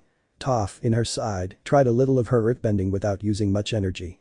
While training, she felt multiple people flying. They were not close, but the strength of the power of some of them was too big. Toph was going to go, she was thinking of making a wall of earth in the cave entrance, but Azula was already up. I also felt that energy. Do not dare to go there. They are way too powerful. But what if they already have a Dragon Ball? We need to at least investigate. Azula frowned for a moment and looked at Goku. You stay here with Goku. I'll go. But even if you go, there won't be any different. This is just to investigate. Then both of them were silent as they felt the energy stopping its travel. The energy stopped in the village to which they were to go. Azula flew in the direction. Toph stayed behind and clenched her fists. Frieza looked at Zaban after the scouter exploded. Dodoria asked. What happened, Zaben? It must be a malfunction. The scouter I had set Vegeta's power around 22,000. It must be because your scouter was an older model. Let me check with mine. Midoriya was surprised with the reading of his scouter. What's your reading? This can't be. Maybe a general malfunction. My scouter says that he is rising above 24,000. Are you saying that his power surpassed ours? There's no way. Furiza smirked when he heard them. Now. Vegeta has been on the front line for quite a while. He must have learned something in his last mission. If you fight him combined, there shouldn't be any problem. Furiza started to remember something. Speaking of his last mission. What happened to the soldiers we sent for those intruders? Apologize Lord Furiza, but they never came back. And their scouters does not give any signals. It's okay. They are replaceable. Now, tell me, what was their power level? Last we checked, only one showed up and was with a power of 10,000. I see. Dodoria, I am afraid to tell you that you will be taken care of them. In the end, it was Zaboon who was right. Oh of course, Lord Furiza. Right away. Dodoria passed the 2 Dragon Balls that were in his arms to another soldier. He checked his scouter and found that one energy of 500 was coming in their direction. It was also in his way where the last reading was, so he decided to go there. Azula was desperate and afraid of what was going to happen. She tried to use the less amount of energy possible to fly. If not, they would escape. It was risky, but she could not do anything else. Unfortunately for Azula, one of the 3 strongest energies started to go in her direction. She decided to land and try to hide her energy. It passed a few seconds when a pink humanoid showed up in the sky. It looked like searching for something. She got afraid when it seemed like that person was going to blast energy in her direction. Azula was preparing herself for the imminent battle, but suddenly from the sea, a giant water monster showed up. She decided to hide again, and the pink guy left the place. Maybe he thought that the energy was from the sea monster, thought Azula. The rest of the way she went running, trying to hide her energy completely. Midoriya was disappointed that the reading was from a sea creature. Still, he had a job to do. He continued flying until a blast of energy hit him in the back and sent him to the ground. The scouter rebounded from him. When Dodoria was recovering and going to grab the scouter, a person landed in front and trampled the scouter until it was destroyed. Dodoria looked over to see the response, and he saw Vegeta looking at him with a smirk. Vegeta. Do you think that you can just blindside me like that and get away with it? You are all alone. There is no Furiza or Zaben to help you. Getting rid of you will be easy. Dodoria stand up. You have nerve to say that. But no matter, let's make a where is your scouter? That thing. I get rid of it. I have no use for that garbage. In my last mission, I learned how to feel the energy of my opponents. I see. So you were working with the people of that planet. Oh. So they also came. They are now on my list of getting rid of course, it will be after I deal with you. Don't underestimate me. Dodoria got angry and launched a series of energy blasts. But Vegeta was faster and he reappeared behind him. Before the pink man could react, the Saiyan prince grabbed him from the wrist and started to pull. Screaming in agony, Dodoria could hear Vegeta saying that the Saiyan will always increase their power after healing from a great battle. Dodoria, pleading for his life, said something that caught Vegeta attention. It's about your home planet. Planet Vegeta. What? Vegeta let his grip and Dodoria started to distance himself from Vegeta. What guarantee I have that you won't kill me as soon as I told you? Start speaking or I'll kill you now. Dodoria smirked. You see, your home planet wasn't wiped out by a giant meteor like Lord Furiza told you. What did you say? Lord Furiza was getting aware that many Saiyan was becoming stronger. Dodoria started to levitate to escape. Lord Furiza knew that the Saiyans wouldn't remain obedient and loyal for much longer. So, Lord Furiza himself destroyed planet Vegeta and all the Saiyans on it. Vegeta thought of everything. Sorry to shock you. This is your last chance to return to Lord Furiza's side. Ha. You are confused. I don't give a damn about the planet, friends or my parents. I am just disgusted to myself for not knowing this before. Surprised by the reaction of Vegeta, Dodoria flew as fast as he could. Vegeta looked at him and blasted an energy beam that reached Dodoria almost right away and destroyed him. Azula came to the village, only to see the Namekuseigens being slaughtered by the group wearing similar armor as the Saiyans. When she arrived, she saw the corpses of some old Namekuseigens and some young ones arriving. Unfortunately, this new group of Namekuseigens were no match for the green-haired guy. Suddenly, an old Namekuseigen shot his attack to the ear machines of his opponent. Azula could do nothing but smirk at it. Suddenly she realized that the invaders had already 4 Dragon Balls. The small person ordered something to the green-haired and after that, he put the balls on the floor. He disappeared and Reaper in front of the young Namekuseigens that arrived. With just one attack he killed them. Resigned and shaking, the old Nameku Seijin entered one of the houses and gave them the Dragon Ball. Azula decided that she had seen enough and left the place. Knowing that they did not have their machines to find her, she flew as fast as she could. In the middle of her way, she felt an incredible energy. She decided to take cover. She wanted to be wrong, but she knew that was impossible, she couldn't be wrong. The energy she felt was Vegeta's. The plan was falling in front of her, piece by piece. Their opponents were too powerful. She felt helpless in her current situation. A year ago, she was way too prideful and considered herself the strongest person. Even when Goku's power was greater than hers, she could outsmart him and win. But everything changed since the Saiyajins appeared. A misstep could mean death. She needed to go back and find another way to approach this. Maybe wait until this monster made his wish. But she was sure that they will come back to her planet sooner or later. Maybe take the Dragon Ball with them, but that will put a price on them. She was on her knees looking at her reflection in the water. She saw her expression, an expression she saw in her opponents but never on her, she saw fear. Azula got angered, she is not weak, she is not like her older brother Zuko, she won't flee from her problems, she is not like her mother Ursa. I am Azula. I am the princess of the Fire Nation. I fear no one, people fear me. With her mind more at ease, she decided to continue her journey back to the cave where Toph and Goku was. At Azula's arrival, Toph removed the earth wall. She was hoping that Azula may arrive with good news, but when she saw Azula's expression, she realized that the news were not good. They have 5 Dragon Balls. And their power is beyond any of us. Goku was already up and sitting in a chair made of earth by Toph. Then he remembered something important. What if we go directly with the Great Patriarch? What? Remember what the elder of the village said. He said that the Great Patriarch can summon Purunga. You mean that the balls alone are not enough? I doubt that any Nameku Seijins have told that to any of them. We don't lose anything by going there. Toph was in better spirits as she slept for a while. But with this new arrangement, a question was raised to her head. Does anyone know where the Great Patriarch is? He should be the strongest energy outside Vegeta and his friends. Goku said, scratching his head. I doubt it. The leaders of each village seem to be the elder of all of them, so the Great Patriarch won't be a fighter. Maybe, but he is the most important figure on this planet. So, I guess they will put somebody strong to protect him. Without any other way to find them, the 3 departed to find the strongest energy that belonged to a Nameku Seijin. Uriza was in the same village where they killed all the habitants. In front of Uriza were Zaban and Apuru, a soldier in the Uriza army. Midoriya hasn't returned. Could he still be searching for Vegeta's allies? Forget about him. If he can't find those fools, then let him be. Go and search for the remaining Dragon Balls. Apuru made a comment to Uriza, which was accepted by Uriza. Yes sir. If we search for the remaining villages, we should find them. Very well. I will take the 5 Dragon Balls we already have. Yes sir. I am counting on you too. Uriza made the Dragon Ball levitate and he flew away with the Dragon Balls were behind him.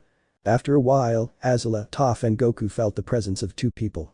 The 3 were relieved that it did not feel like the energy of Vegeta or his allies. Before they could feel the presence of the Great Patriarch, they were wandering around and on their way, they found a place to let Azula rest for a while before continuing. When they found the place, they saw a building that looked like a giant white bug. It was over a lonely and high structure of the rock.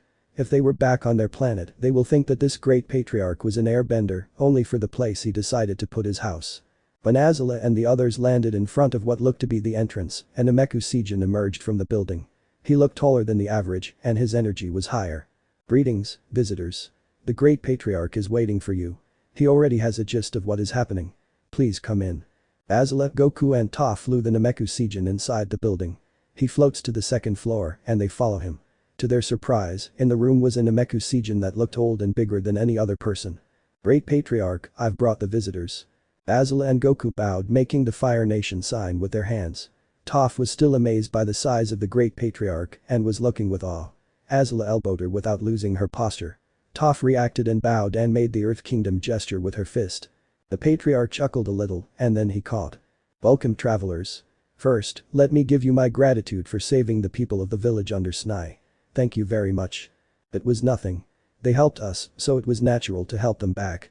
Many of my children have been killed by these terrifying invaders, they appear to be seeking the Dragon Balls. It pains me to think that the Orbs of Hope would bring this pain. Great Patriarch. We request your Dragon Ball. We are planning to leave with them, so the wish of the invaders that are attacking won't come true. I see. You speak the truth, your heart is still conflicted, but you are brave enough to choose your own path. Patriarch took the Dragon Ball. I will entrust you the Dragon Ball of 1 star. But I am afraid that your wish won't come true.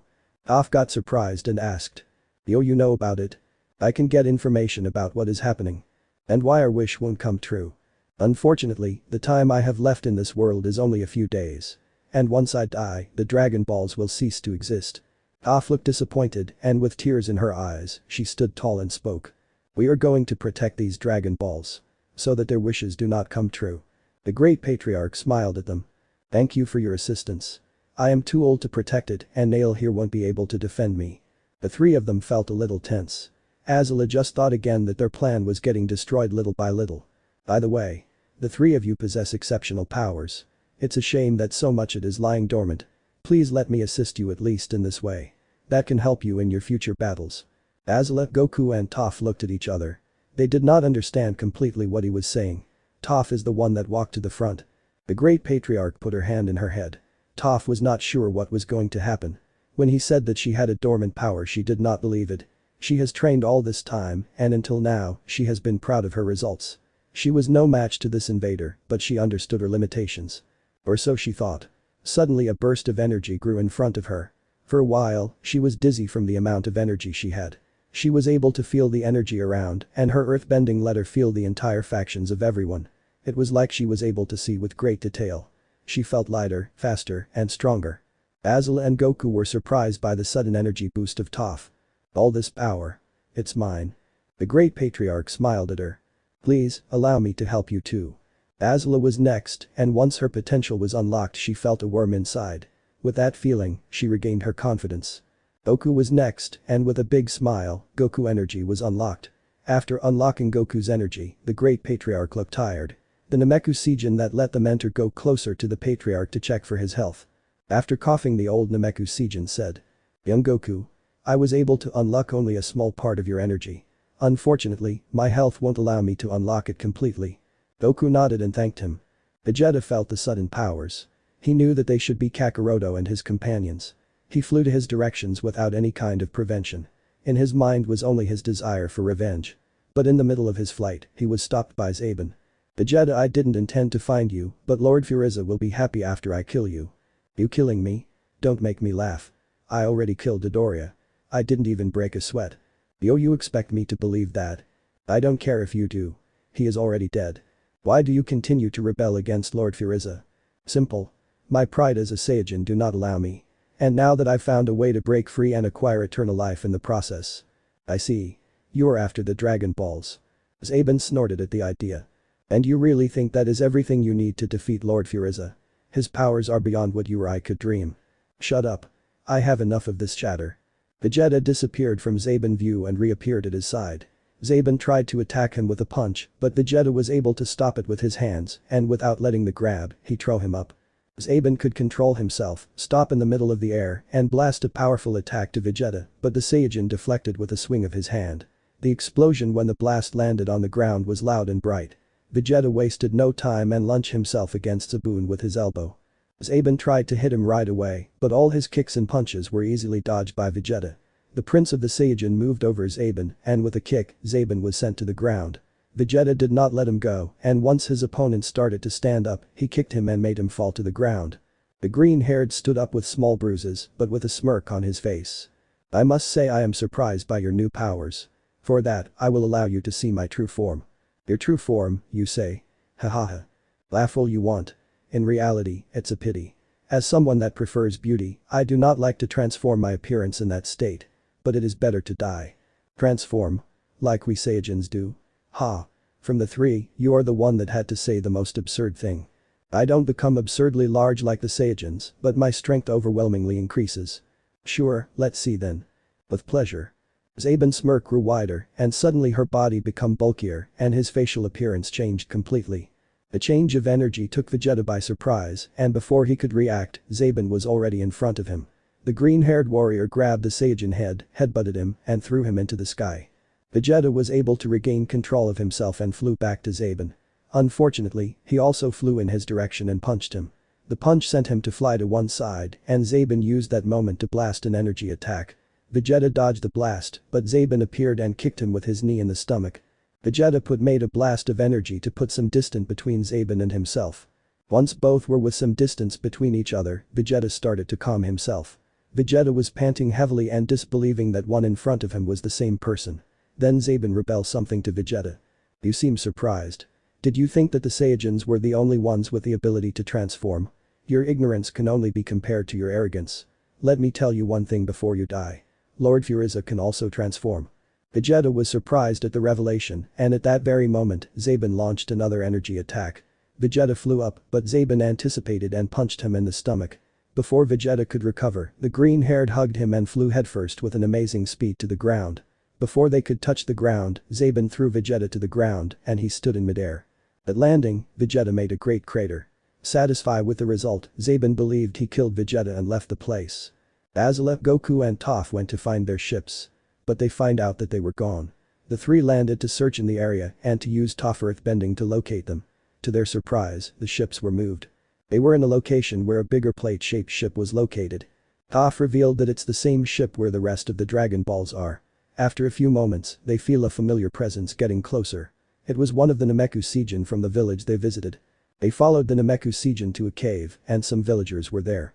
The cave was very deep and had many tunnels underground. Goku told the villagers that they only have the 2 Dragon Balls, and one is from the Great Patriarch. Due to the exhaustion, they decided to take a nap in the cave. After that, they fished to eat something. After all, they had not eaten since they arrived, and the food and the proper rest made them have a clearer mind.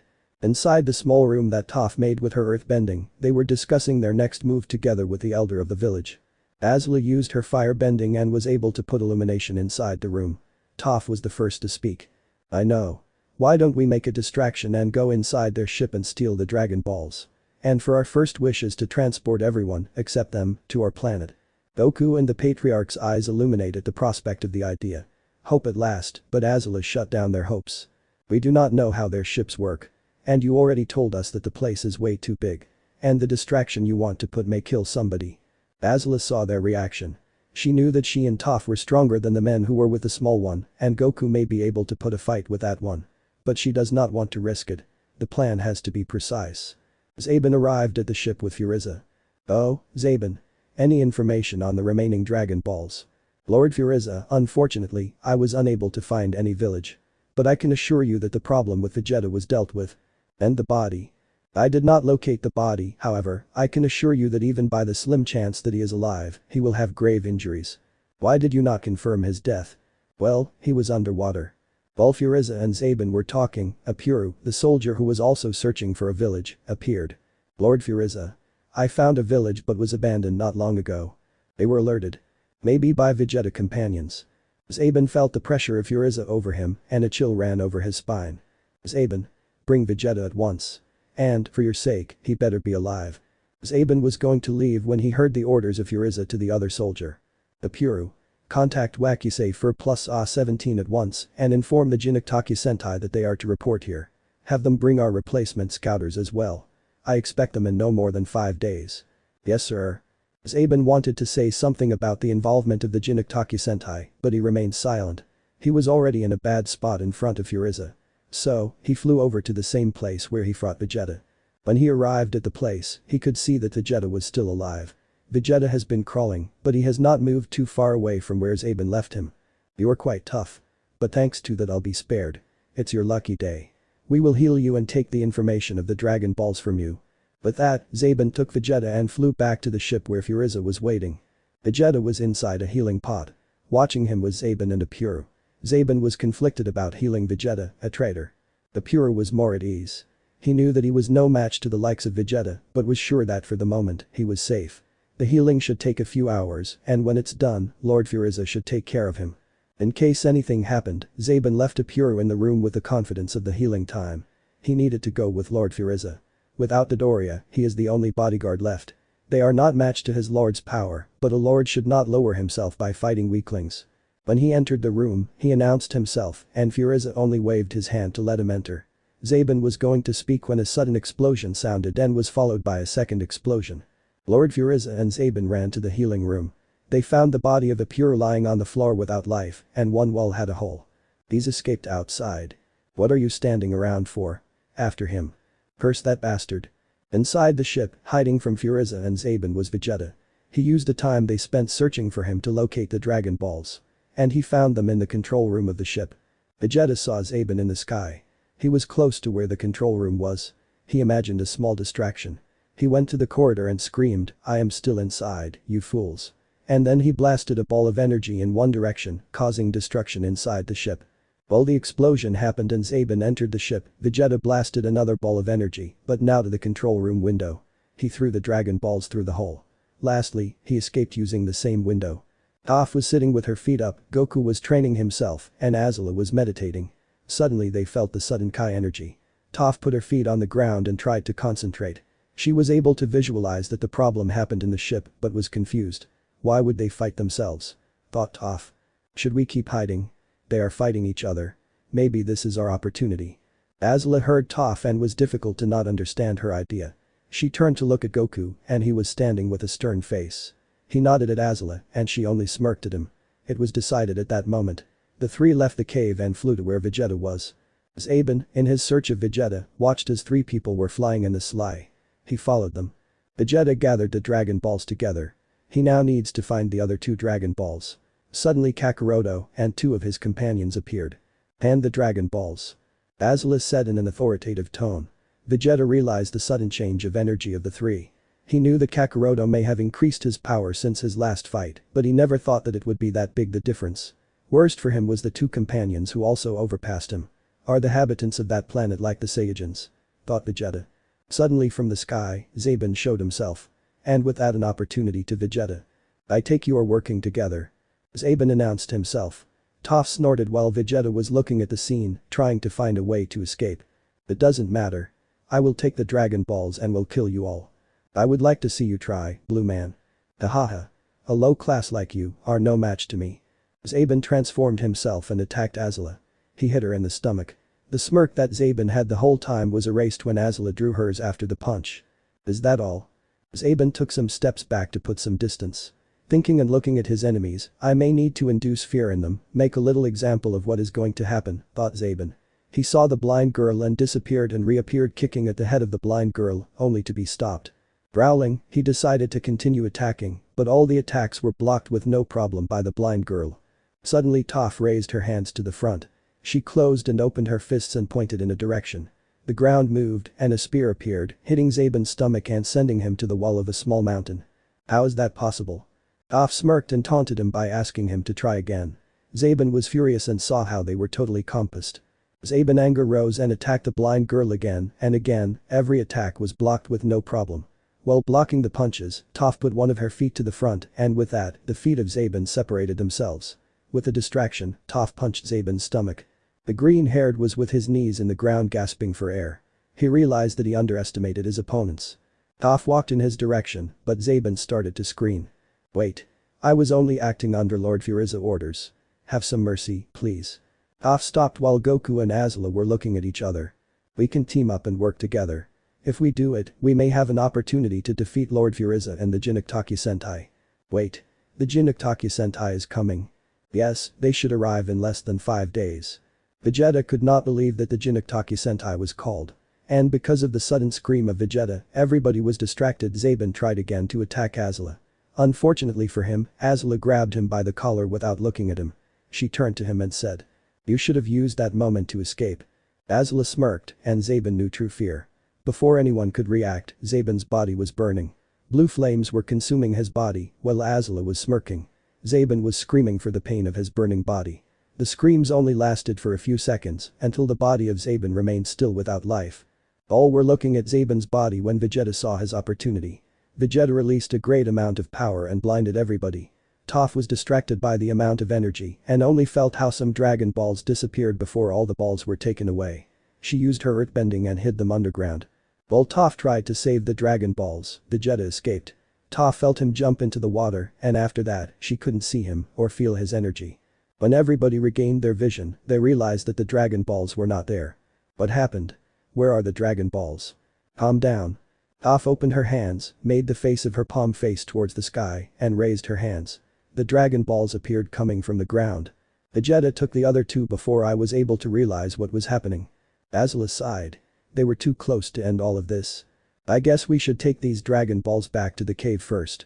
Everybody agreed with Azula, took 1 Dragon Balls each, and flew to the cave. Vegeta survived many battles, and he has done it because he was quick to learn about their rivals. He realized that the blind girl was using her powers with the earth to locate her enemies.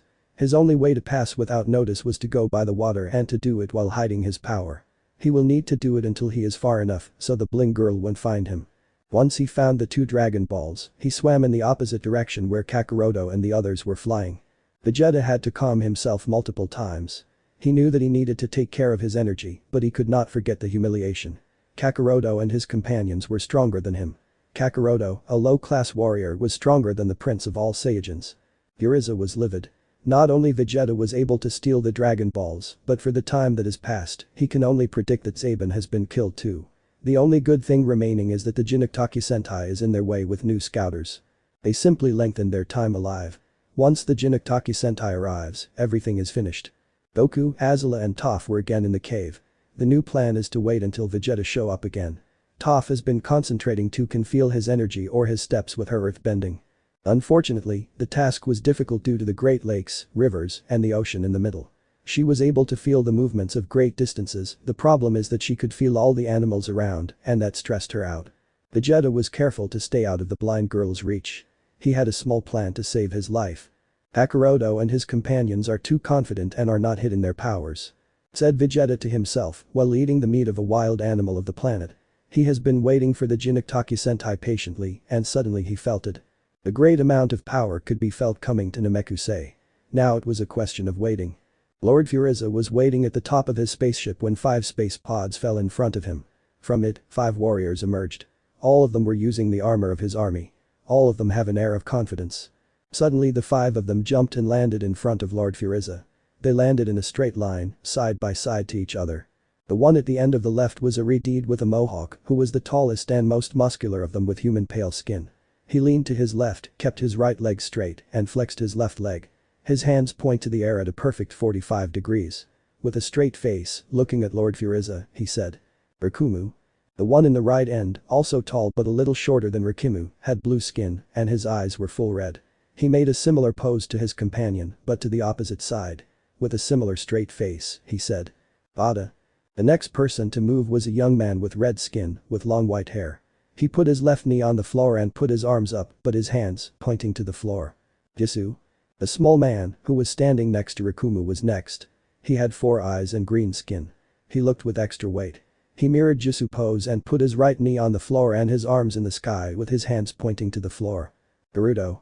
Then, the man in the middle turned to give his back to Lord Furiza. He had purple skin and 2 horns on his head. He was taller than Jisu but shorter than Bada.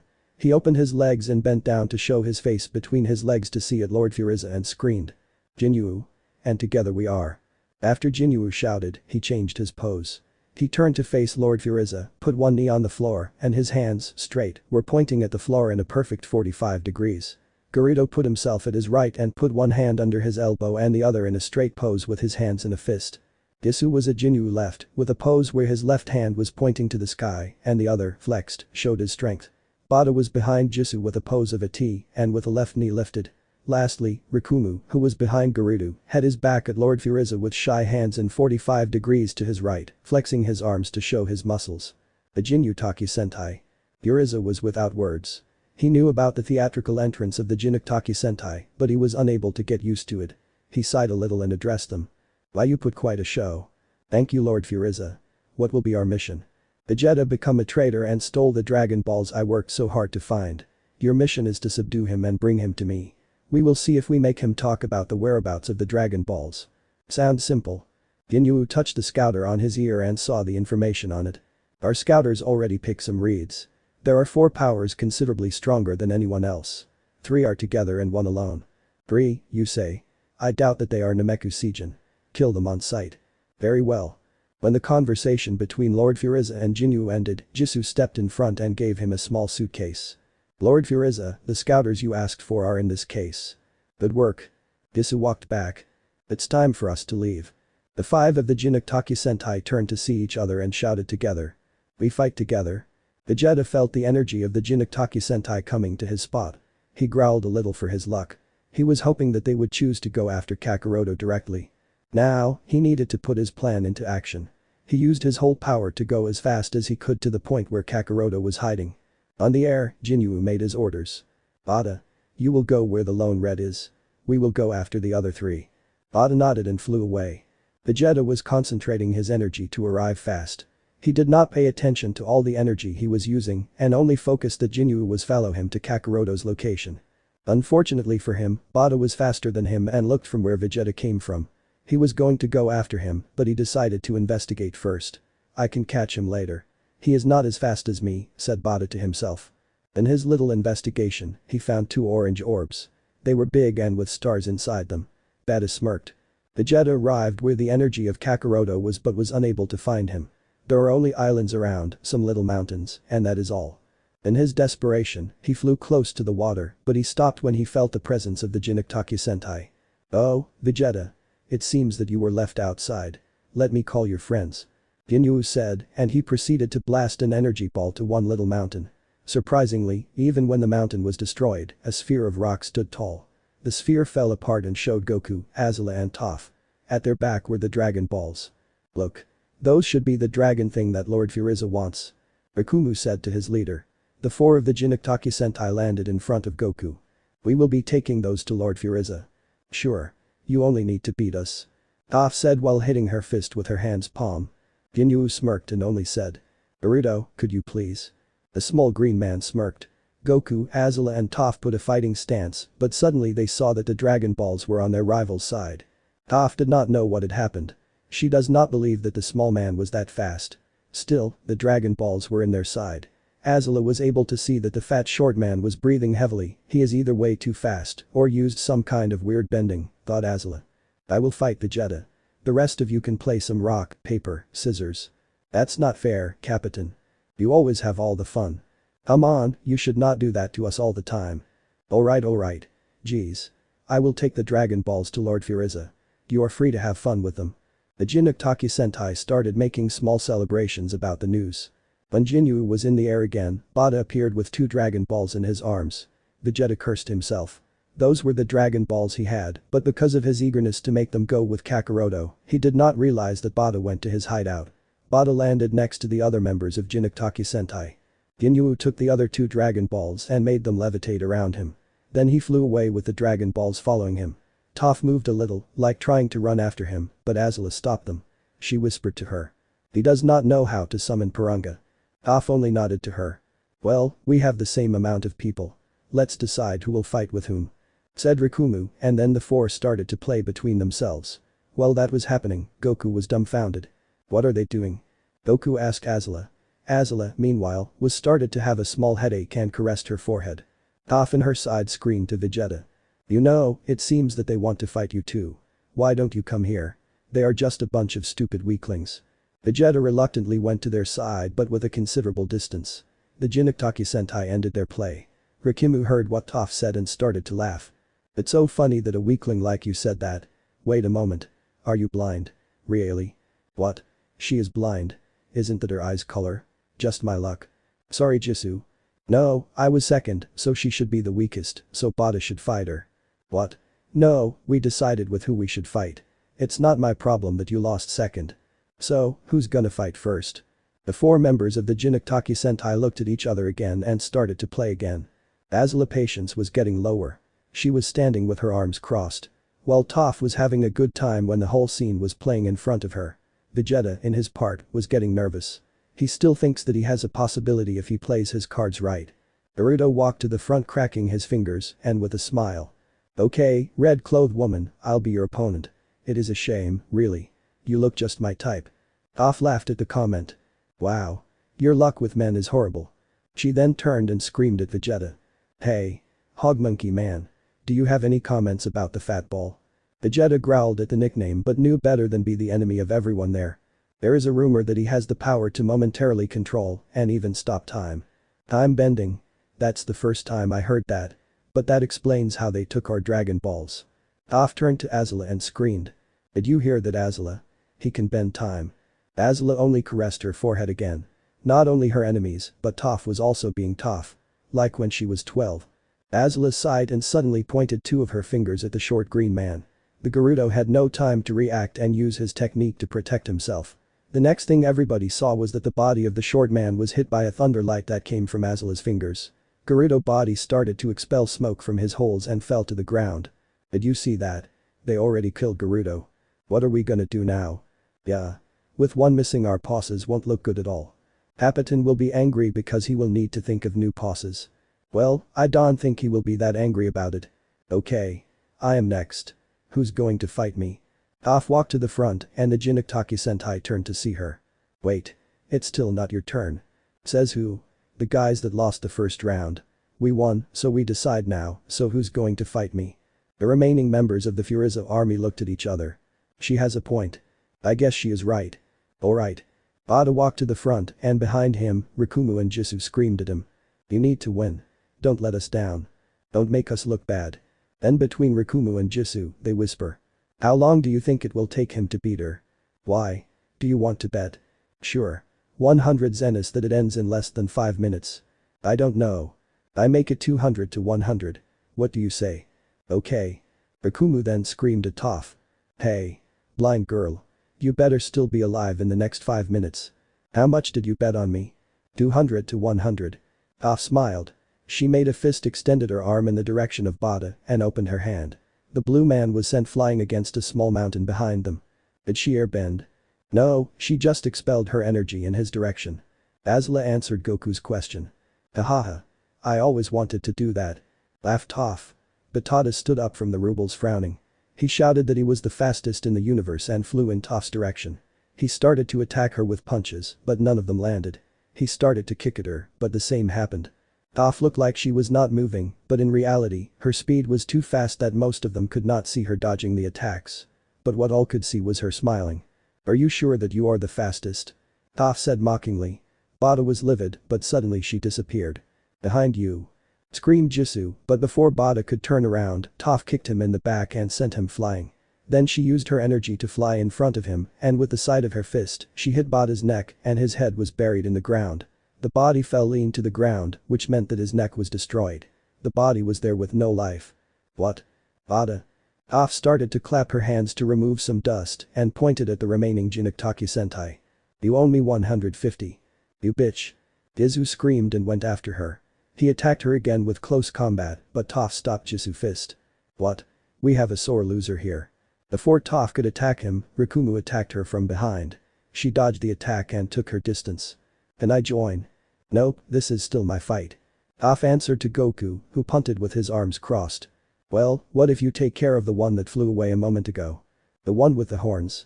What? Why would he be fighting him? You're fighting 3 of them, I fight 1. So, Goku will have at least that one. Toph huffed and made her fangs move with the air. Fine. Meanwhile, Rikumu and Jisoo were having their own discussion. Contact the Capitan. But Rikumu. I am the strongest, only behind the Capitan. I will be able to keep them entertained. Jisoo nodded at Rikumu and flew away. Rikumu smirked and said to Toph. I am Rikumu. You won't be able to defeat me. Azula looked at the dead body. Toph was walking to her, clapping her hands to remove some dust. Phew. That took time. How long did this big guy last? 3 minutes. Wow. I could swear it was longer. Goku was smiling at her comment. She was able to defeat her opponent with just 3 attacks, but she was playing with her opponent. Vegeta on the other hand was astonished. He could not believe the big change they made in this short amount of time. Suddenly Goku and the others started to levitate. Hey Vegeta. We are going for the Dragon Balls. Azula frowned when Goku screamed at Vegeta. Why are you telling him where are we going? He no longer has the Dragon Balls. And he is no longer a threat. At Goku's answer, Toph shrugged and Azula shook her head. In a small of time, the 3 disappeared, leaving Vegeta there. Vegeta's pride was broken. A low-class warrior was stronger than him. Some women were stronger than him, the prince of all Saiyajins. With this rage, he decided to follow them. What else could he have done? He needed the spaceship to leave, and the only ships on the planet belonged to Furiza. Outside Lord Furiza's ship was Jinnik and Jisoo. Jinnik did not believe in the idea of any of them being stronger or faster than him. His conclusion was that they possess an ability like Gerudo or something similar that gave them the ability to defeat his men. Although, if they are strong enough he could try to recruit them. He liked the idea, they already have the idea of the color palette needed. One already is using green, the other is using black, the only problem was the male, who was using red was the color of Jisoo. Maybe, if Lord Furiza forgives him, they can recruit Vegeta, as he seems to love blue. Suddenly, in front of Jinuk and Jisoo, Goku landed and behind him were Azula and Toph. Hey. Ginyu was taken aback by the casually salute he received from the guy in red robes. Are you two going to fight together? Because I have no problem with it. Goku said with a smile on his face. Ginyu smirked at Goku. That won't be necessary. I will be your only opponent. Way to go, Capitan. Show him. Jisoo cheered his Capitan. Ginyu has already made his plan.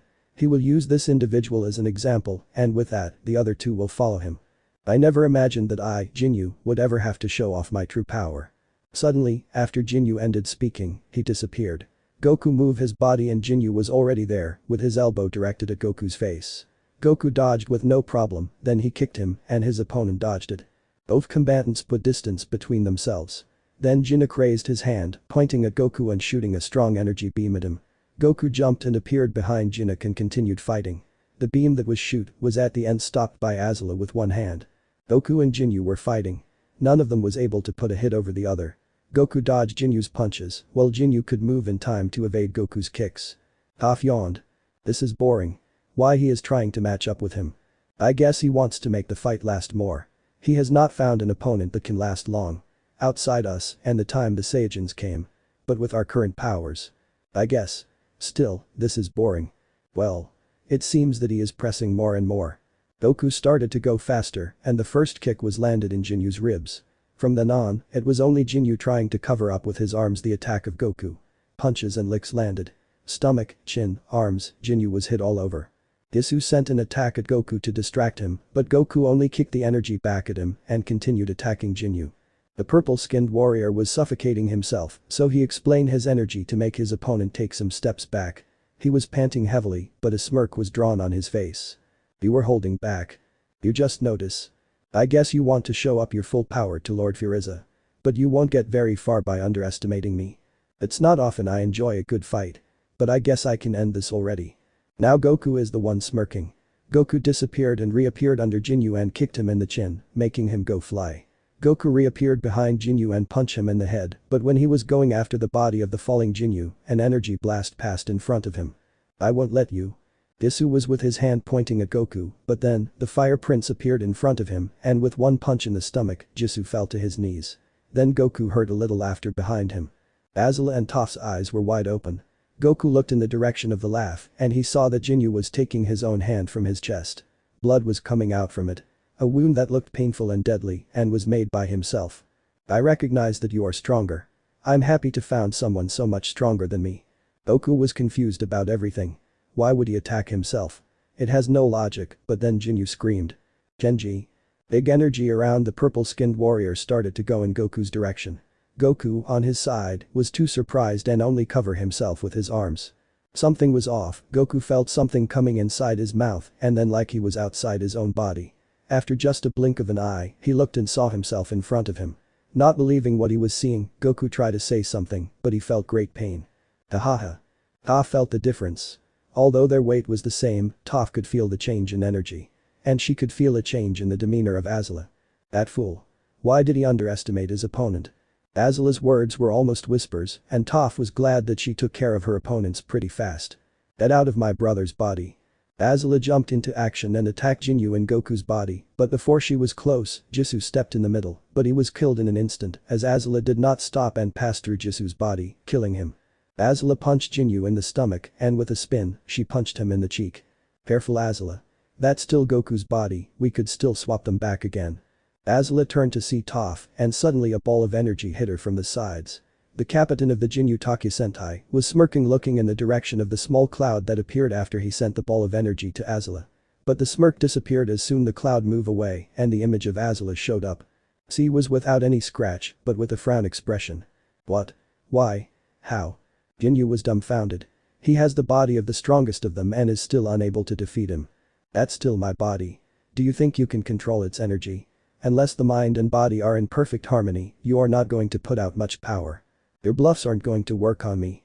Vegeta was watching everything. Not knowing what he should do. Azula is already past her limit and flies to continue her fight. She was undeniably the strongest and faster. She wanted to beat her opponent unconscious, so she kept beating him up. Kicks in the stomach and punches in the head, but Ginyu refused to lay down. Until Azula started to firebend. Ginyu thought that the problem was that his opponent was stronger, which made the body he just swapped feel weaker in comparison. After he was sent to the ground and saw the woman fly to him, he knew it was the moment. He hesitates a little, he has never used the technique to change his body to another gender, but he has nothing to lose. Janji! Screamed Ginyu. And energy was blasted in the direction of Azula, who quickly stopped and tried to move away. Goku, who was a little far, jumped behind Azula. Everyone was silent. Damn that bastard. Ouch, looks like I made it back. No matter, I will try it again. Suddenly, the earth around Ginyu covered all around him and only a small fissure in the top was left. Azula flew, put her hand in the fissure and started to fire bending. The screams of pain were heard for a brief moment before the whole earth wall crumbled for the fire and only a black body stood there before it disappeared in the air like ashes. Azula walked to Goku, who was still on the earth. He was still beaten up and hurt all over. This reminds me of the times when we trained when we were kids. Azula was still with a frowned expression. Goku only smiled awkwardly, afraid of his sister. Toph on her side only looked at her side and invited Vegeta to come with them. Unlike the others, she was thinking on her way to go back and knew that only Vegeta knew how to operate the ships. Vegeta walked close to Toph. Care to help us with the ship? Just tell us how they work. Afterwards, you can leave yours. You don't get it, do you? Soon Frieza will come back. Are you still with them? Vegeta spits at the sole idea of him still under Frieza's orders. Like hell I am. Then. Frieza is someone that you cannot underestimate. He will hunt you down. We need to finish him here and now. We can patch Kakaroto up in the ship. That does not sound like a bad plan. Toph turned to see Azula, who was helping Goku up with her shoulder. She was still in bad mood. Sure. Toph nodded when she heard Azula's answer and turned to see Vegeta. Lead the way, Hog Monkey Man. Vegeta growled at the use of that nickname. Frieza was flying and arrived at his destiny. He was in front of the house of the Great Elder. Once Goku was inside the healing capsule, Vegeta told them the estimated time for the healing to be complete. Azula stood in front of the pod, watching Goku with frowned eyes and crossed arms. She knew for a long time, but she lied to herself. The Fire Princess shook her head to remove the thoughts from her head. That should be a problem to resolve once all of this is done. Is there any shower on this ship? Asked Toph once she put her arms behind her neck and smelled herself. Vegeta grunted but walked to show them the way. Azula followed behind Toph. Vegeta showed them the room where the showers were and where they could find a clean change, which was, by no surprise, the Frieza's army armor. Azula sighed and took dark red spandex pants, a blouse of the same color, and a black armor. The armor covered the torso with a golden metal line that passes the shoulder, but without really protecting it. For Toph, Azula chose black shorts and a black top. The armor was similar to the one that Vegeta's companion wore when they tried to invade them. Toph felt weird dressing like that, and when the time for wearing the boots come, she made the same thing as she did back in the Fire Nation. She removed the shoe so. After that Azula went again where Goku was and sat on the floor in one corner, watching Goku. Toph realized what was happening, or at least she thought, so she let Azula alone. Toph's first idea was that they needed to contact one of the Nameku Seijin, or go and visit the Great Patriarch. She knew pretty clearly where the Dragon Balls were hidden. When she stepped out of the ship, she met Vegeta watching the skies. He was leaning his back to one of the ship's legs. Hey, Hog Monkey Man. Vegeta only growled. Hey. We are on the same side right now. Don't get sensitive. Vegeta rolled his eyes. Just wanted to know. You were part of his men. Why are you betraying them? I am not betraying anybody. Really? You seem to wear their uniform, and as far as we heard from your partner, the boar Cupine, the one that called himself Goku's brother. Ha. Raditz. Hardly even a partner. Toph put her hands on her hips and rolled her eyes. So? Why are you fighting against him? Vegeta looked away, to the sky. We, Kakaroto and I, are the last of our race. A warrior race that ruled our galaxy. We fought for our pleasure until Frieza arrived. Toph raised one eyebrow. Yeah, I heard that. Your planet was destroyed by a meteorite. That fool of Raditz believe everything. No, our planet was destroyed by Frieza. Toph stepped back. A person who could destroy a planet full of warriors was something frightening for her, especially if those warriors were as strong as the Saiyajin she had met. We lived for fighting, and when we aligned ourselves with Frieza we found more opponents.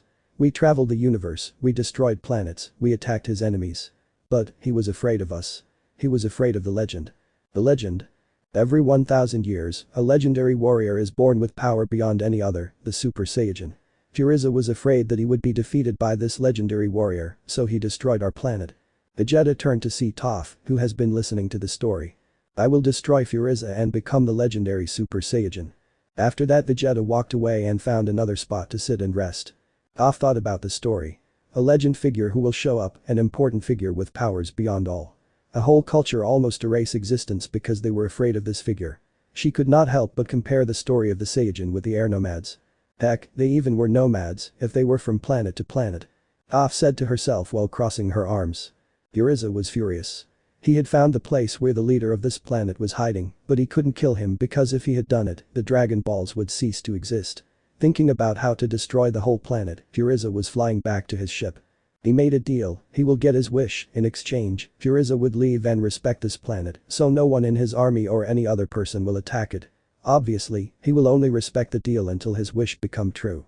On his way back. With all his anger about the whole fiasco of the Dragon Balls. His scouter showed the signals of power of two individuals. He at first thought that it was the Jinyu Taki Sentai. But when he was getting close he realized the truth. The body of Jinyu and the other member of the Taki Sentai was lying lifeless.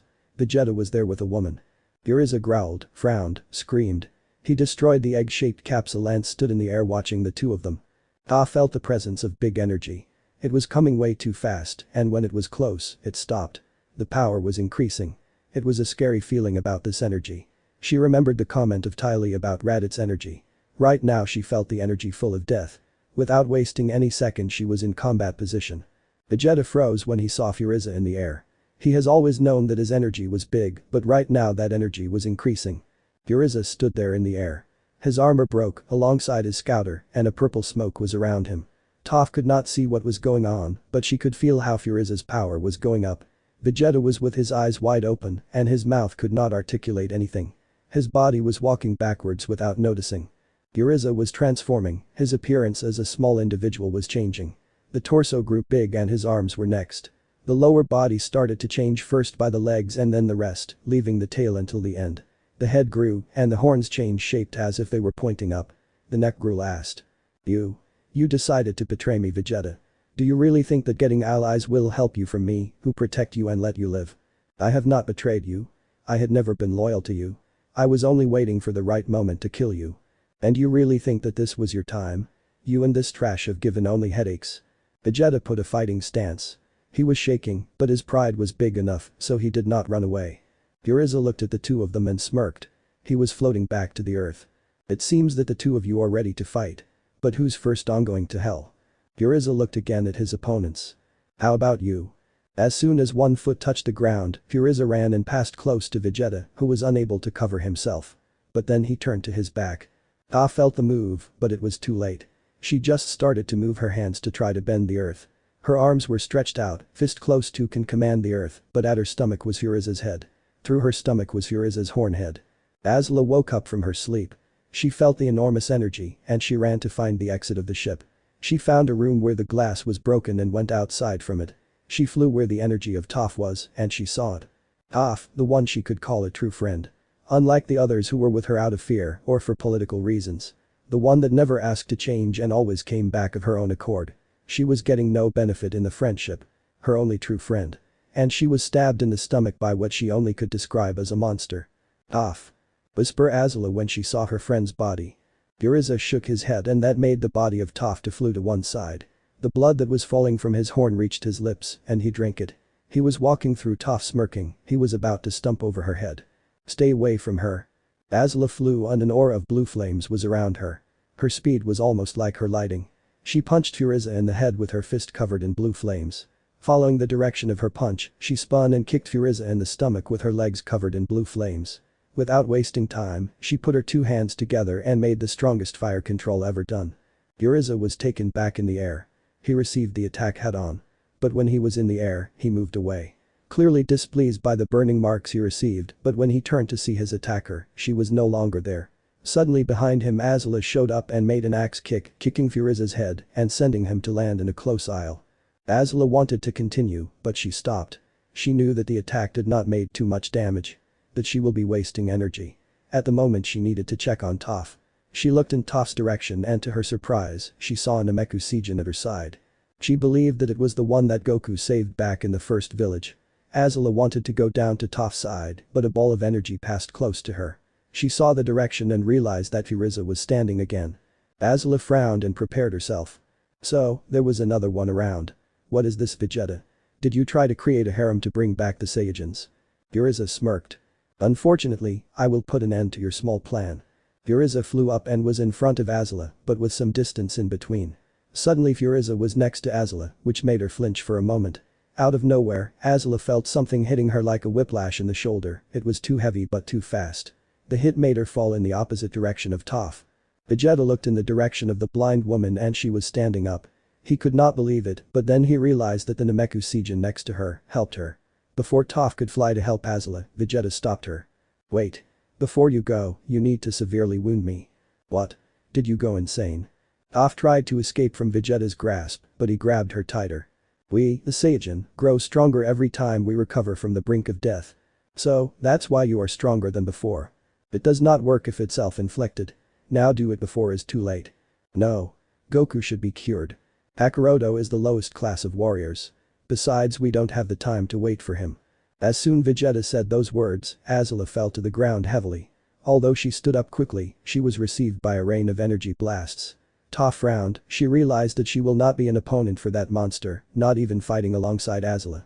She clenched her hands with a fist and pointed at Vegeta. A beam of energy passed through Vegeta's torso.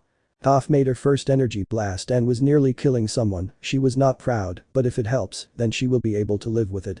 At the sound of the blast, Frieza stopped attacking Azula and looked at Toph. He was amused by the scene. Azula did not look at them, she was focused on not letting her guard down.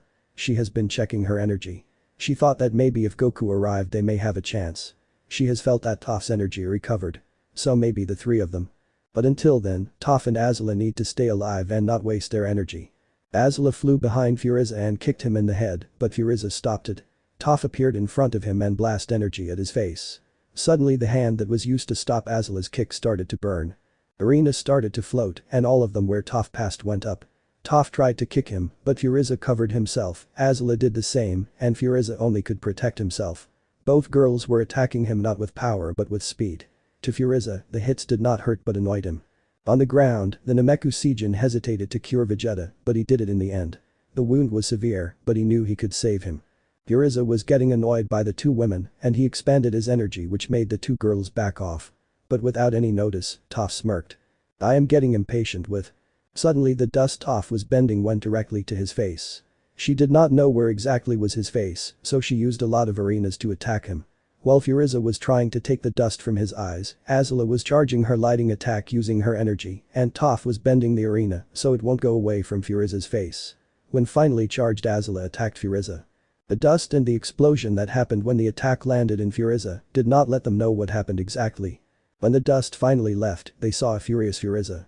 With his right horn destroyed. His right horn? You really cared. Toph said to Azula, thinking that it was the horn used to stab her.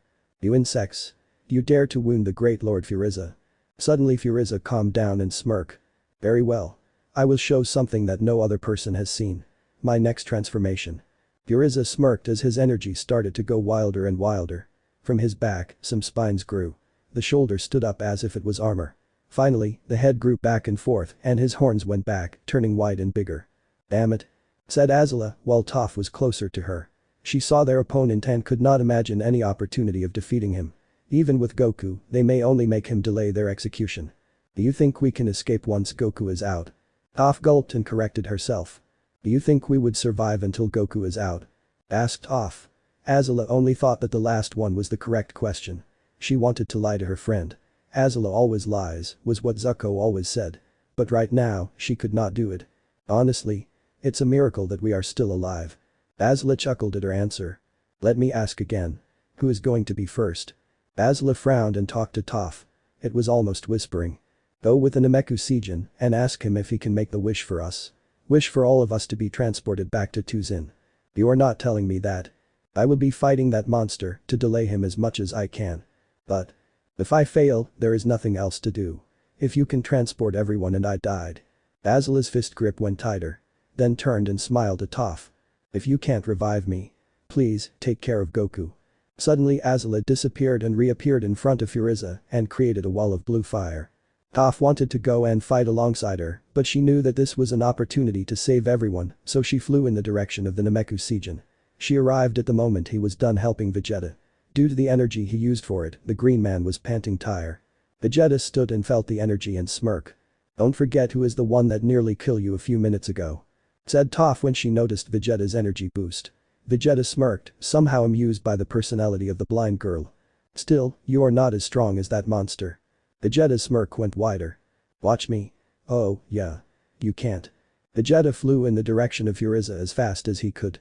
"Idiots like him die first," Toph said with a smile.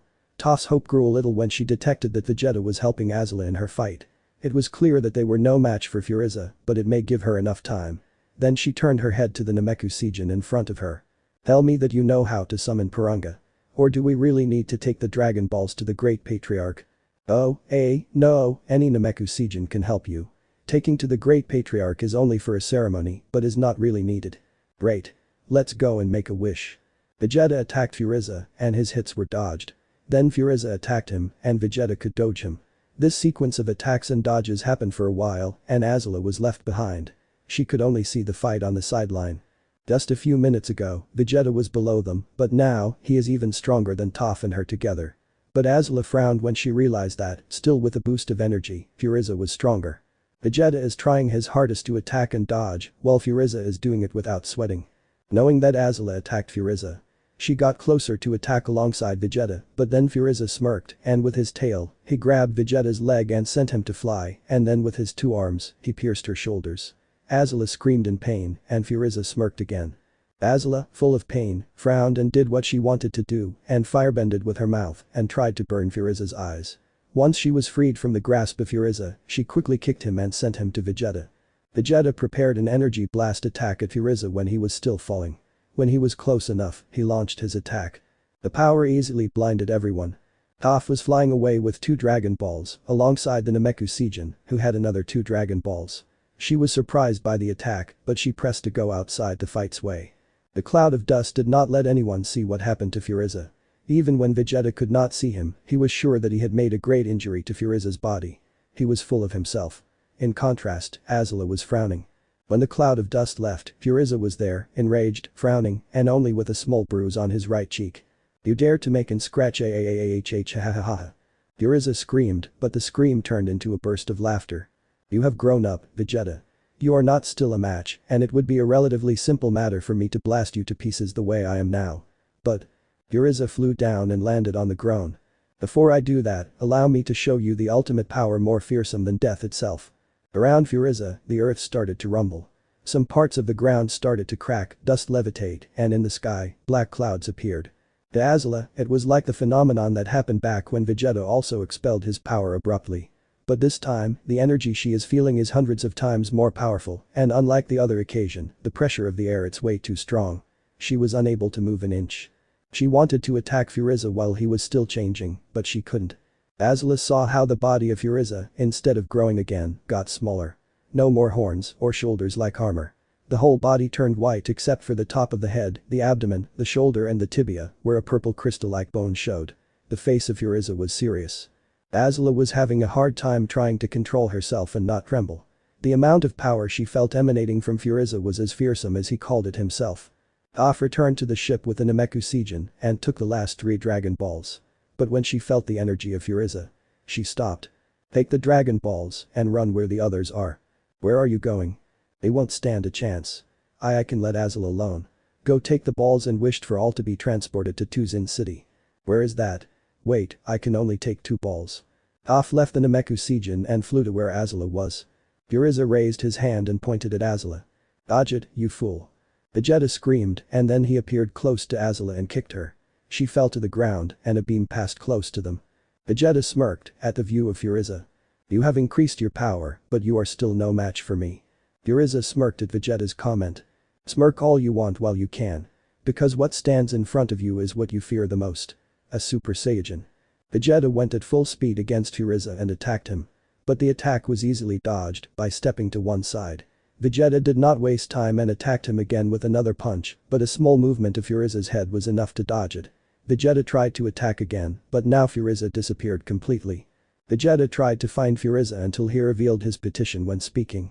"So, I make a move at full speed and all of a sudden your head starts spinning. And you call yourself a Super Saiyan?" Vegeta growled. He was furious. And like his last fight back in Tuzin, he did not think about his actions. I think that is clear that I am superior to you. In the end, the Super Saiyan is nothing more than a legend. Shut up. I am the Super Saiyan. Vegeta screamed and blasted the strongest blast he had ever made. He put all his energy into it, he wanted it to be fast, he wanted it to be powerful, and he wanted to kill Frieza. Toph felt the energy while helping Azula to stand up. What did that idiot do? Is he trying to blow the planet? Toph asked, and Azula just stood up. She was without any fighting spirit. And for a moment, she thought that destroying the world was a good way to defeat the monster of Frieza. At least the nightmare will end at that moment. She looked at the scene, which could be the last thing she would ever do. But her eyes got widened when she saw Frieza kicking the energy to the sky. What is that monster? Asked Azula aloud to herself. AI? Vegeta could not believe it. He refused to believe it. He sprinted to Frieza when his heart was pumping faster, he was trembling, and his eyes had tears of despair, and still, he wanted to attack. His punches and kicks were sloppy, slow, and predictable. He continued attacking until Frieza stopped his punch with the palm of his hand. Now then. Let's see how well you fend off my attacks. Frieza used Vegeta's hand to send him to fly, then he flew and headbutted him. Using the same speed he used to fly, he spun and hit Vegeta with his tail. Vegeta landed heavily on the ground close to where Azula and Toph were. The place where Vegeta landed made a small crater. Toph could only frown when she felt the destroyed body of Vegeta. Frieza landed close without looking at the two women. He used his tail and grabbed Vegeta by the neck and starts punching him in the back. Frieza's smile vanished and then he threw Vegeta to the side.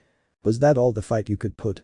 What a shame, it's sooner than I would have liked, but I think it's time to finish this up. Frieza was about to make an attack when a person appeared. Spiky black hair. Red G. A serious face. A few drops of water fell from her hair. "Oh Goku. Goku." Screamed Toph. Azula's eyes widened and a smile was drawn on her face. She did not know or she didn't care about the strength of Frieza or if he could defeat him. She was happy to see him. And if this was going to be their end, so be it. But she could not think of Goku losing. "You must be Frieza," said Goku. "Kakaroto," mumbled Vegeta. Frieza heard the name and associated him with the Saiyajins right away. He felt a certain familiarity with the looks of the person in front of him, but he threw the idea away. Another Saiyajin. I can't permit even a single one to live. Suddenly he disappeared. Goku moved fast and Frieza reappeared. Goku was holding Frieza's leg and threw him away. Frieza landed hard but stood up fast. Insolent. Frieza raised his finger again and started to blast energy from his index finger. Goku also raised his hand, but he started to deflect the blasts with his wrists. Frieza grumbled. "Yo, you won't be." "Stop, Vegeta. A prince should not talk to a mere alien cattle." "What did you say, cattle? That certainly is new to me. But tell me, Saiyajin." Frieza smirked wider. "Your prince is dying. So, who are you?" Goku smirked at Frieza and Azula could not recognize him. "I will grant you the honor to know your vanquisher." Goku put his fighting stance and said. "My name is Goku, Prince of the Fire Nation, an elite warrior. And I am a Saiyajin." Frieza looked at Goku and smirked. "How many times I have heard about my vanquisher. What a load of nonsense." Goku frowned and changed his stance into a fighting stance. Face serious and calculating, he tried to put in his best effort and end the fight. He was excited to fight a new strong opponent, but he did not want to ruin everything due to it. His sister has told him that many times before, but he has never been in similar a situation. The only other occasion was when he fought Vegeta and it ended up with the death of the Avatar and his friend. "We need to move. We will be in the way if we stay." Toph proposed and Azula nodded in agreement. Toph took Vegeta and flew away. While she was flying, Toph said. "I am blind, but even I could see that you didn't defeat that Frieza." Vegeta spat at the comment of the earthbender. Frieza followed the three with his eyes and then looked at Goku again. To his surprise, Goku was no longer there, but he suddenly reappeared in front of him with his fist in front of Frieza's face. Frieza started to dodge the hits he could and try to attack at the same time. To his surprise, his opponent was going after attacks to prevent them. A kick to his hip when a kick was going to be lunge. A hit in the shoulder if he wanted to punch. And if he wanted to hit with his tail, again a kick in the hips was received. With this tactic, Frieza was almost unable to make any right attack. The scene repeated until Goku put his open palm under Frieza's chin and made an energy blast so strong that light showed around them. Azula was incredulous at Goku's way of fighting. She doesn't remember Goku ever behaving like this before. He was fighting like his father. Attacking weak points and then overpowering them. Suddenly Goku's body was thrown back by Frieza's kick. A frown and serious expression were on the white monster. When Goku recovered, Frieza threw an energy ball at him, but Goku hit it, exploding in his fist. Right after that, Frieza was hovering over her opponent and destroyed the place where Goku was. Goku was not in the place where the explosion happened, he was behind Frieza. He used the same technique, but Frieza, instead of exploding, was pushed down. While falling, Frieza flew out of the rage of the attack and then went to Goku's back. The Fire Nation Prince turned, but his opponent kicked him to the ocean. Azula, Toph and Vegeta were at a considerable distance. They wanted to continue watching without being caught in the crossfire. Azula's shoulders started to hurt less. She tried to move them, and she could, but not without pain. Still, it was good that the damage was not that serious. Vegeta was sitting on the ground with his back against a wall, made by Toph. Toph was desperate as she could only feel the energy of Goku and Frieza, but nothing else. She wanted to know what exactly was happening. Toph knew that the battle was something that they should pay attention to. Especially when the energy of Goku and Frieza has been increasing bit by bit. Unfortunately, Frieza's energy increased faster than Goku's. Azula looked at the water, where Goku should have landed and smirked. Frieza looked at the water expecting his opponent to come out. He knew that his previous attacks did not kill him. While scanning the ocean, he heard the splashes of water, and though it was his opponent, it was only a ball of energy that passed close to him. Then another splash sounded, and he thought again that was the Saiyajin, but again was another ball of energy. Suddenly, many balls started to be launched from the ocean. Frieza dodged all of them and started to look more desperately to the water to find his opponent. Hiya! Goku attacked Frieza from behind by surprise with a powerful energy blast. He used the energy balls as a distraction and then flew behind the white monster. Frieza crashed into one of the small islands and a huge crater was made because of it. The water started to fill the whole of the crater. Azula saw the scene with astonishment. Toph could feel the amount of energy on that blast and could not believe that, even after expending that amount of energy, Goku was still fresh. From the rubbles of the crater, under the water, Frieza flew up. To think that you could do this much to me. Frieza's body had marks of the battle already. Frieza felt something close to his lips and when he cleaned it, he realized that it was his own blood. Filthy Saiyajin. Frieza screamed before running towards Goku. He headbutted him and before Goku could fall, Frieza kicked him into the air. Playtime is over. Frieza jumped and Goku tried to kick him in the air but failed. Frieza used the moment to grab him with his tail and made him land hard on the ground. While Goku was on the ground, Frieza moved his arm and a thin line appeared. Goku moved out of the way as fast as he could and was able to dodge the attack. On the ground, a line that cuts it showed up. Ah felt the attack from her position. It was as if the planet had been slashed by a giant sword. I was planning to have more fun with you, not anymore. But just you know, it will take me only half of my power to defeat you. Frieza declared. Goku frowned and tried to attack again, but when he tried to kick him, Frieza was no longer there and the monster appeared and punched him in the back. While in the air, Goku spun and sent some energy attacks, but Frieza deflected them with his tail. Goku decided to attack Frieza directly. When he launched his punch, Frieza grabbed him by the wrist, but Goku used that moment to kick him, but the attack now was stopped with Frieza's arm. The white monster smirked, made an energy blast with his eyes, and sent Goku flying back. While falling, Goku used the moment to stand up and put more distance between him and Frieza. Goku knew that he was losing, and at that rate, he will die and lose the fight. He thought about the different solutions he may have, but only found one answer. An answer that will put his body and the planet at risk. But that was the only way he could find to defeat his foe. Goku relaxed his posture, put his hands in the air, and closed his eyes for a brief moment. He calmed himself and opened his eyes again. Frieza looked at him with a confused look. Are you mocking me? Azula and Toph were looking at the scene. They did not understand what was happening, they felt an immense energy gathering around Goku, but he was not moving. Vegeta, from his position, could see what was happening. He is using the same technique as he did to me. Vegeta coughed some blood but did not pass out. His body was hurt and he may die if he is not cured, but he is too proud and will not let himself die outside the battlefield. Azula looked at the sky and saw the ball of energy that Goku was gathering. It was already bigger than the one used against Vegeta. Azula looked around to search for the Nameku Saiyajin, but he was nowhere to be seen. She would have asked to heal her or heal Vegeta. She wanted to help Goku, but knew that she won't be able to do anything against Frieza. Then she saw it. Frieza kicked Goku, who was still with his hands in the air. Goku stood up again, and Frieza punched him again. Goku was trying to stand up, but Frieza was already in front of him with his hands open, pointing at him to attack him with an energy blast. Azula did not know when she jumped or started to fly, but the next thing she remembered was kicking Frieza's head, together with Toph. Frieza recovered quickly but with a frown. You insects are still alive. Azula started to run around Furiza firebending to the ground while Toph was creating a dome around Furiza with her earthbending. Inside the dome were only Azula and Furiza, but Furiza quickly realized that the other woman was also helping. Azula kept her distance from Furiza and launched a series of energy blasts and fireballs. At the same time, Toph used the dome to launch rocks in the shape of spikes to Furiza. The attacks were weak to Furiza, but it was also annoying. When she was close to attacking the woman with fire abilities, an earth spike appeared and she disappeared, only to appear in the opposite direction. Furiza was already pissed off by Goku, and now with the insects fighting that way, he got frustrated. He just flew up and destroyed the dome. He went high in the skies. I'm surrounded on all sides by irritating insects. Endlessly sneaking around beneath my feet. Screamed Furiza.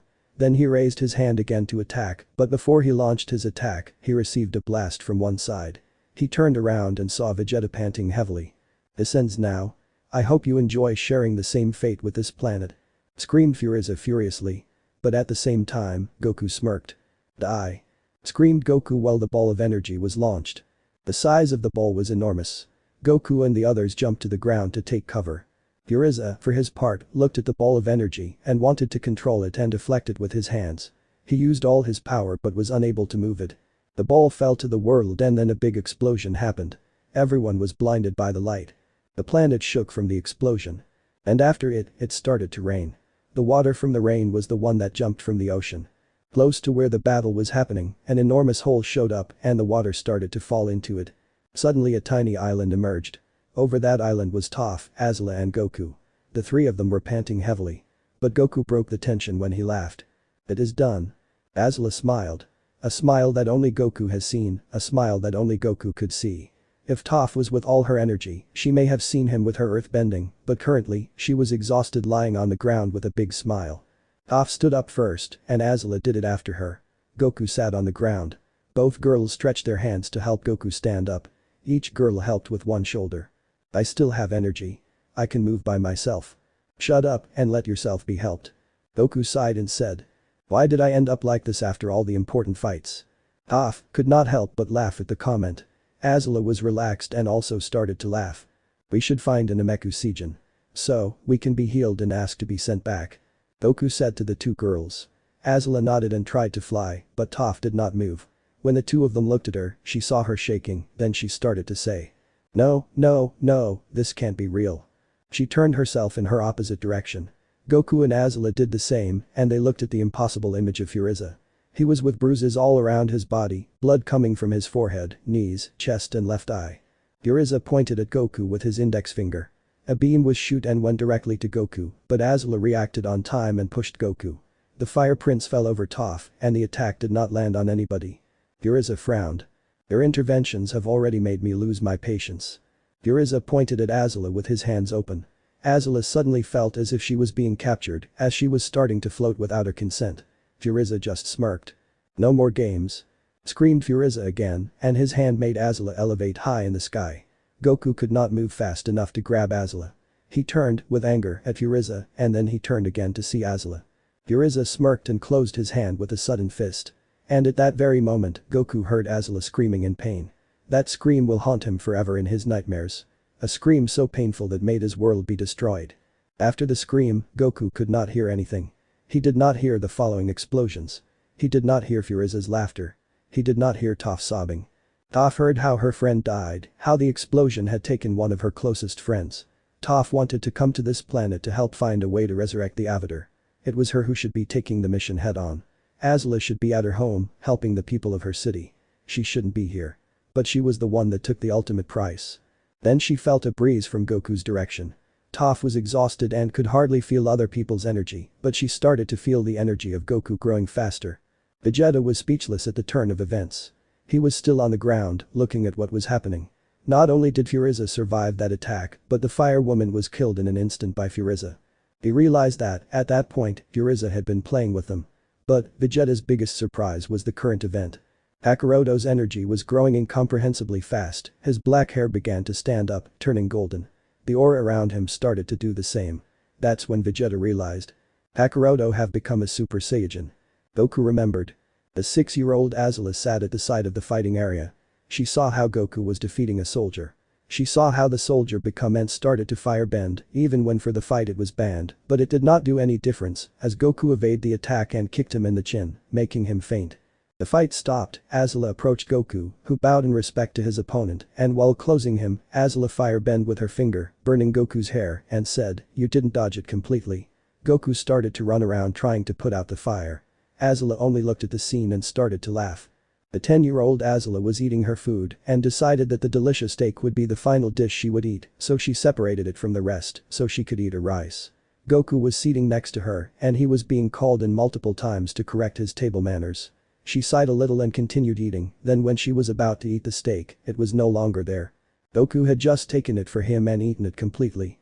Azula demanded another steak to be prepared for her immediately, but she was told that it was impossible at the moment. Her anger was visible, so she decided to take Goku's tea and boiled it. When Goku took the tea to pass his food, his tongue burned, and Azula smirked. The 13-year-old Azula woke up in the middle of the night. She was alone in her bedroom and she decided to walk outside. It was the first time she had cried that way, crying until falling asleep, crying in front of anyone. She opened the next room's door and Goku was sleeping on the floor and none of the sheets was covering him. She chuckled and looked out the window. She knew that her mother was out there. At that moment Azula decided that she don't need her because she had Goku. She turned back and grabbed the sheets, covered Goku with them and left.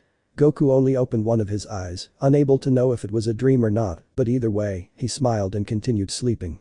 The 15-year-old Azula is eating alongside him in the wilds. She took a map with many crossed marks all around. She looked at the map and suddenly Goku's arm passed her shoulder. She felt a little less tense and she drew a weak smile. An 18-year-old Azula is behind a desk with documents in one hand and with a cup of tea in the other. She looked at the paper one more time before she burned them with her blue flames. The men in front of her started to shake while Goku looked at them while sitting on a sofa that was at the side of the room. She looked angry, but Goku knew her. He saw the glitter on her eyes and the small smirks when she was talking. He was sure that she was born to lead. Goku's memories went too fast in his mind. Memories of Azula, the most important person in Goku's life. And she was gone, in front of him. Then he remembered his father Azai. It is rage and anger, the fuel of the true power for us, the firebenders. It's the passion that comes with it that gives us the advantage over the others. Many fools want to evade it, but they don't understand that anger is a feeling that is in everyone. We should embrace the anger in ourselves, too can use that power. Goku understood his father. Trying to evade part of oneself will only diminish your true potential. He wants to use the power that came with this anger, he wants to kill Frieza for what he did. Suddenly a tear fell from Goku's cheek. I am sorry Azula. I am sorry father. I could not protect her as I promised. He looked at Frieza and without losing eye contact with him, he said to Toph. Go away. Take Vegeta with you and go with the Namekuseijins. Toph was still in shock at everything, then Goku screamed go. And that helped her to wake up. She nodded and started to fly, slowly, in Vegeta's directions. Frieza smirked and it seems that he was going to say something while raising his finger again, but Goku was fast and kicked him in the stomach to send him to fly back. Frieza started to grind his teeth, but Goku attacked him again punching him in the face and then he kicked him in the shoulder to make him fall to another island. Goku wanted to attack him with an energy attack, but he knew that he might blow up the planet if he did that. On another side of the planet, where the fight was far enough to not have any problems with the destruction that was happening, but close enough to be able to see the explosions. At that place was Snai, and in front of him were the Dragon Balls. The old Namekuseijin stretched his hands and said. Akarado po Purunga, Purito para. The sky started to turn dark. Clouds populated the skies, and thunders fell with a sonorous noise. The Dragon Balls shined at the same time, lighting came out of them, and it suddenly created a thunder that connected the Dragon Balls and the sky with light. Then the light turned into a mighty dragon. An enormous dragon was floating in the air, and which end was still attached by the Dragon Balls. I will grant you 3 wishes. The dragon spoke, and Snail looked at the young Namekuseijin who brought the Dragon Balls. Popurunga. Frieza, Pupurito Donranya Pipan Karutuzin. Very well. The red eyes of the dragon went brighter. Then, all the Namekians started to disappear. Toph was flying with Vegeta at her shoulders when she noticed something. Vegeta looked around and saw how his surroundings changed abruptly. Go down, woman. What? Just do it. Toph flew down, and when she stood up on the ground she fell. She could not believe her feet. She was close to the forest of Tuzin. She was sure that the city was not far from where they were. Goku was flying above Frieza when he felt a force trying to move him. He used his energy and resisted it. On his mind, a voice spoke. Someone asked me to send you to Tuzin. Do not resist. I will not go there. Not right now. I will kill Furiza first, if not he will come back again. He took a breath before screaming. I will avenge Azula and I will be the one to bring her back. But that scream, the dragon left his mind. Furiza stood up and he noted something. The sky was black. It may have been normal, but the planet has 3 suns, which made it impossible to have a night. But then he heard his opponent shouting something and the clouds went away. Furiza stood up and created an energy disc and sent it against Goku. Goku dodged it, but the disc started to follow him. Then he decided to shoot an energy beam to destroy it, which made a cloud of smoke. When the smoke left, Goku was no longer there, then from Furiza's back, Goku said. Are you searching for me? Goku was about to punch him in the back, but Furiza's tail pushed Goku. Furiza twisted his feet and attacked his opponent with a kick that was moved away by Goku's wrist. The attack didn't stop and he continued attacking with a beam from his hand and Goku decided to take some distance. You insolent monkey, said Furiza. And he decided to attack Goku again with multiple energy beams, but Goku deflected all of them with his wrist and when the attack stopped, he flew right away at Furiza and punched him in the stomach. Then he turned around to kick him in the head. At the same time, outside Tuzin. Ta found the Namekusejins and one of them cured her. Another one was helping Vegeta, who was not even trying to attack anyone. His pride was broken and he had no other thing in life. All his life was driven by the solid idea of becoming stronger to defeat Furiza and he knew that Kakaroto was going to do it. For the first time in his life, Vegeta felt without a reason. Snai got close to Toph and hugged her. Toph was taken by surprise but returned the hug. We wish for your friends to come here, but the mighty dragon told us that one was already dead and the other did not want to come. Goku did not want to come? Yes. He said he would kill the man named Furiza and bring back his other partner. Toph left a tear running through her cheek and nodded. Then she felt someone coming their way. Someone she recognizes. She walked to the front to face the newcomers. On the other side was a small number of guards of Tuzin City and in the front of the group was Tom Tom. The group was in a defensive formation as they saw the giant dragon. They thought that the dragon was an angered spirit but when they saw Toph at the front, the whole group stopped. Everyone recognized her. And Tom Tom was the first to approach her and hug her. You come back. You come back. Yes, I did. And where are Goku and Azula? And who are they? They are the Namekusejins. They came for an emergency that happened on their planet. And? Can the other things wait? Tom Tom nodded and Toph walked to the men in front. Attention. The scouter of the group, come here. The man walked to the front and stood straight. Go and call for Katara. Tell her that Toph said that it is time. The man bowed and started to skate Earth to go faster to the city. For the rest of you.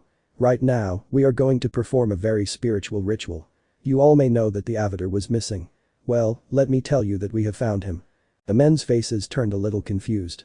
And Toph remembered that the Tuzin citizens are not that aligned with the Avatar thanks to their love for the Fire Twins. Goku and Azula knew about the problem it represented, that's why they also worked to bring back the Avatar. Without them, this ritual would not be possible. They bring the spirit who will help us. Toph pointed at the giant dragon and with that, the men were more at ease. Knowing that this is something their leaders wanted to do. For this to work, I would ask you to secure the perimeter. No one will enter this zone. Tom Tom stood in front. You hear her? I want everyone to cover every side of this zone. No one has to know what is happening here. With that, the men started to run in different directions to can protect the zone. Back in Namekusei. Goku was still fighting with Furiza. Furiza's tail was cut alongside his left leg. Blood was falling and Goku looked at him like studying which other part should be cut next. The white monster was getting weaker at each passing moment. The anger was clouding his mind. He could not understand how a Saiyajin was able to beat him up. He was panting, frowning. He was tired and he was furious. And because of all of this, he created a desperate way to win. Furiza smirked and said. If I am to be killed by the likes of you, then I choose to die but my own hand. Goku looked at Furiza.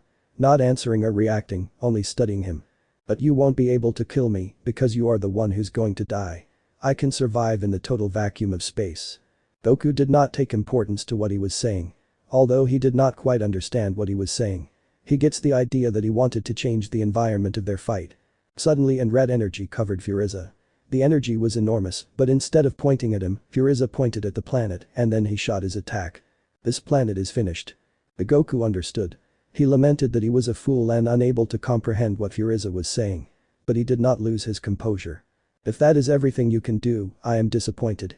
I was planning to make you suffer more for what you did to Azula. But you are not worthy of my anger. Goku stood there. Straight, without his guard up. You're weak. You said you are at full power, but you can't control it.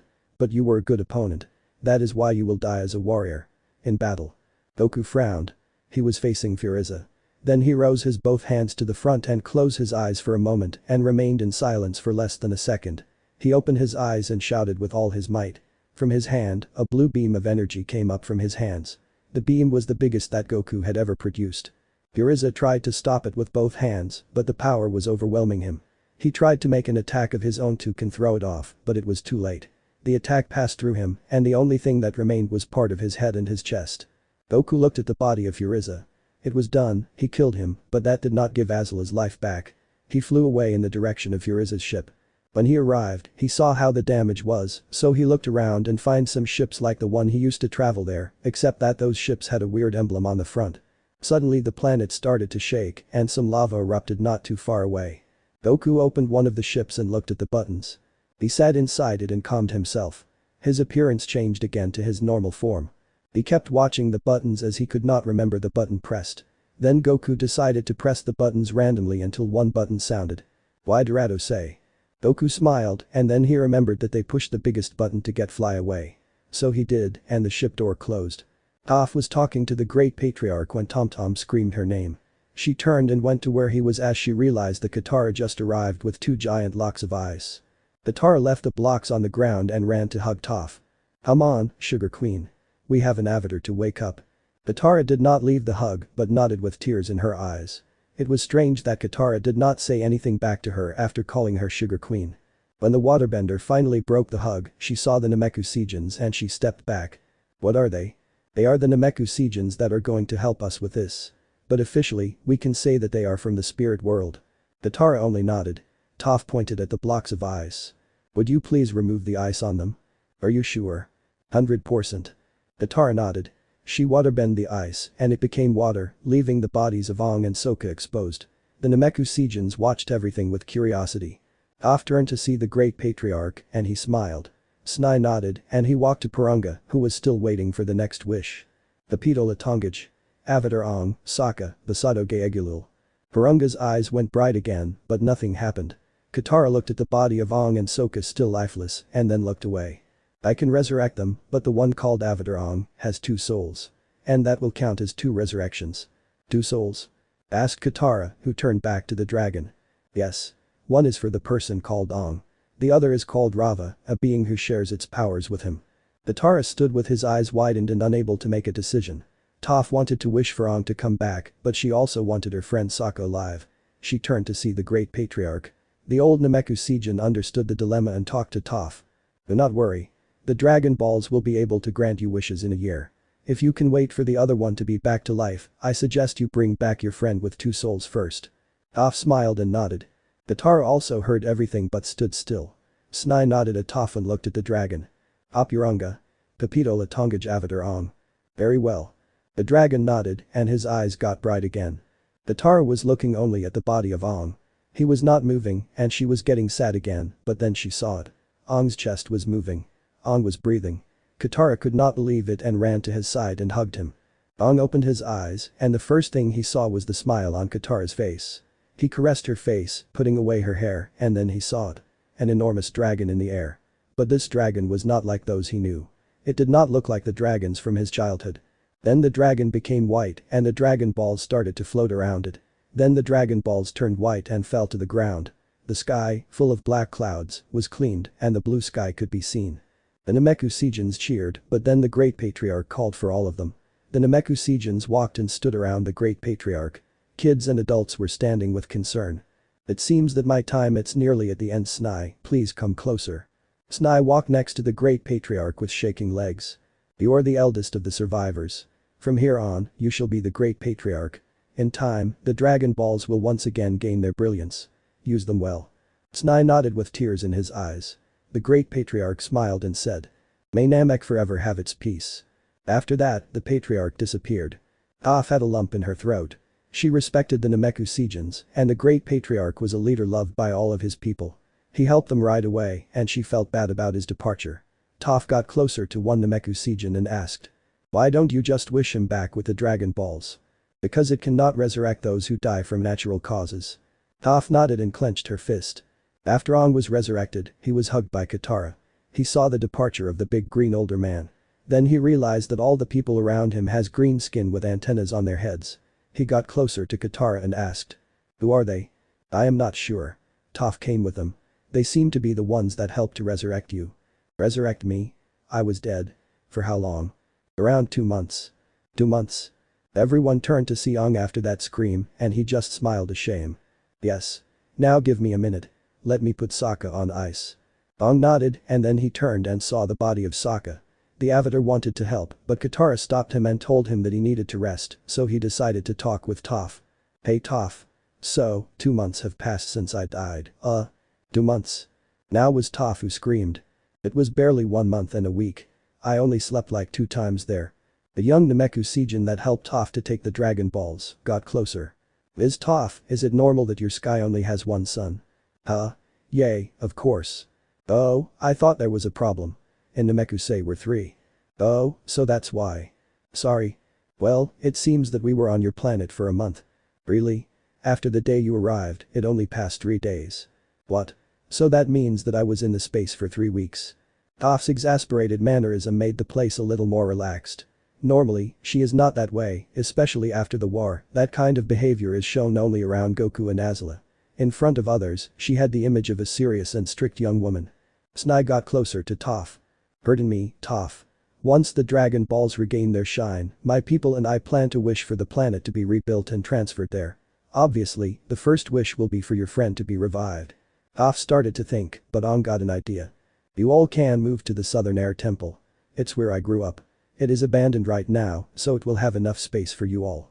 Aang said with a smile and turned to see them, but then he stopped when he saw one man with his back leaning against a tree. The Avatar recognized him right away. What are you doing here? Vegeta sneered at Aang. You just realized that I was here. The Avatar put a fighting stance, but Vegeta did not move. Suddenly Toph hit Aang's head without too much force. Calm down. He helped in this whole thing. Did he?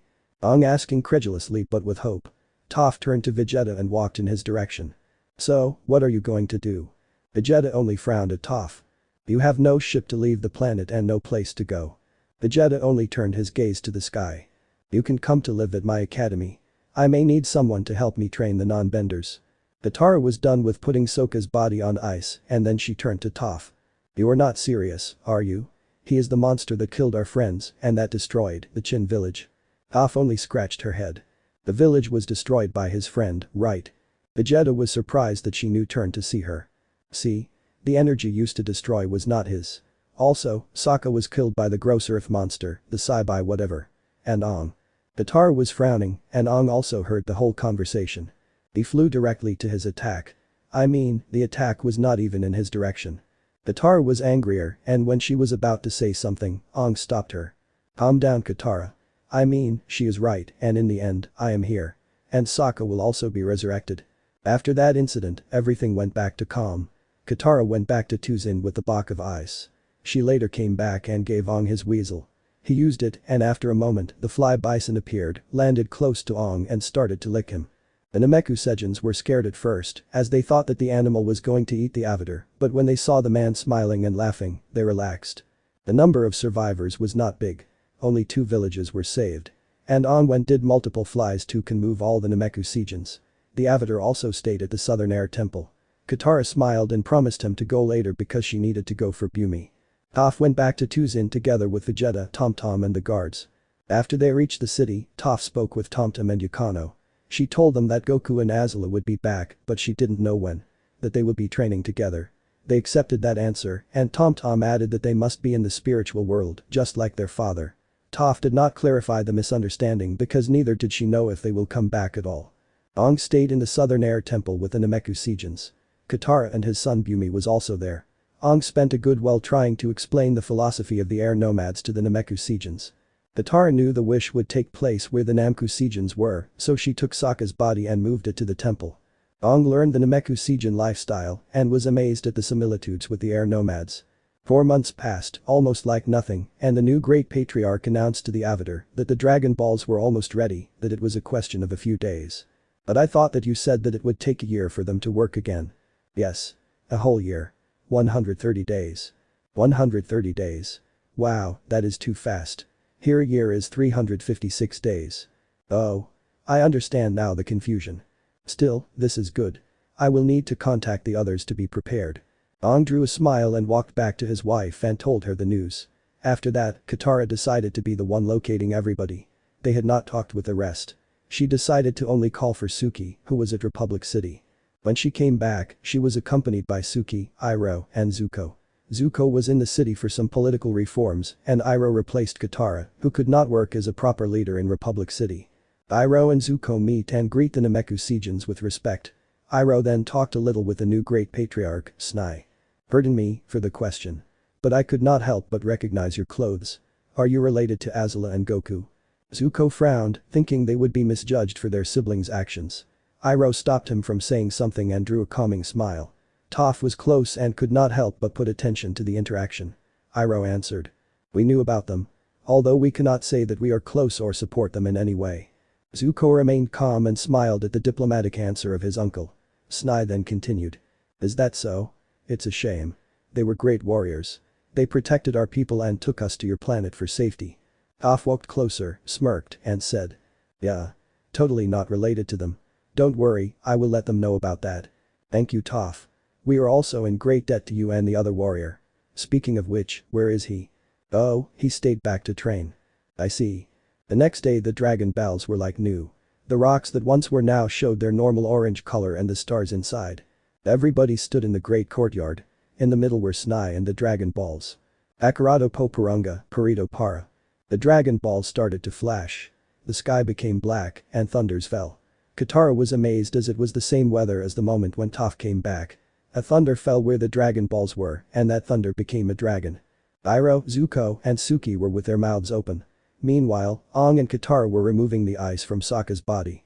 When they finished, Aang saw the dragon and got amazed again by it. He went and hugged his wife as she was with a hurt expression when she saw her brother. You have united the dragon balls. I will grant you 3 wishes. Now express your first wish. The commanding tone of the dragon sent shivers to almost everyone. Snai looked at Toph. First, we will bring your friend, then we will ask for our planet and leave. Toph nodded at him, and Snai turned to Purunga. Apurunga, Papito Latongaj Sokka. The red eyes of the dragon shined. It has been done. What is your next wish? Sokka suddenly started to breathe. Suki ran and hugged him. Sokka opened his eyes only to see Suki's hair. When he removed it from his face, he saw the dragon. What? What is happening? What is that? Is this the afterlife? Am I dead? Suki broke the hug and kissed him. You were. But now you are here again. She said in tears and hugged him again. Everybody saw it. Katara got closer and hugged her brother. Aang also did the same with his son in arms, who also hugged his uncle. Then Katara, Aang and Suki looked at Toph and Zuko. From behind, Iroh pushed them and both of them went closer and hugged them. The whole Avatar gang was reunited again. Toph cried a little, but she cleaned her tears right away. Then punched Sokka's arm. Don't go and get yourself killed again. Everybody smiled and laughed at the comment. Then Snai got closer to Toph and Aang. Thanks for your hospitality. It is time for us to go back to our planet. The Namekuseijin only bowed their head. Aang and Toph bowed and put their fists together. Then Toph got closer and hugged the new Great Patriarch. Thanks for your help. To you, for saving our people. I hope we can meet again. Both knew that it was impossible, but still, they nodded. Then Snai turned to the dragon. Okareta Kampurio Tek Empire. Donranya Pipen Kara Namekusei. Very well. I will grant you the wish. The red eyes of the dragon shined again. And the Namekuseijin started to disappear one by one. Until all of them were gone. Then, the dragon become all white and the dragon balls levitate around him. The dragon became light and split into 7, going each part into each dragon ball, and then it flew to the sky. The clouds disappeared when the dragon balls passed through them. What was that? Asked Sokka, worried and impressed. And the rest were as amazed as him. Toph saw at the sky and smiled. The dragon balls left to the skies, where Goku should be. After the resurrection of the Avatar and Sokka, the people in the world were back to normal. The crisis that happened because of the destruction of the Chin village was attributed to an angered spirit. A whole story was made, where truths and lies were intertwined. Toph took a month's vacation before going back to work as chief of police in Republic City. Vegeta stayed at the academy.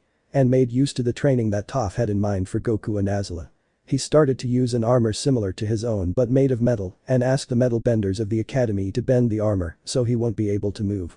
Because one person could not stop him, he started to work with 10 metal benders at the same time. This training not only helped Vegeta but the metal benders as well. Vegeta also became the new goal for Tom, as he now wants to defeat him. So, he started to train similarly to him, but with only one metal bender. A year passed, and everything was normal. To Toph, it was another boring working day. Walking on the street, she quickly stopped any robbery, thanks to the enhanced power he received back in Namekusei.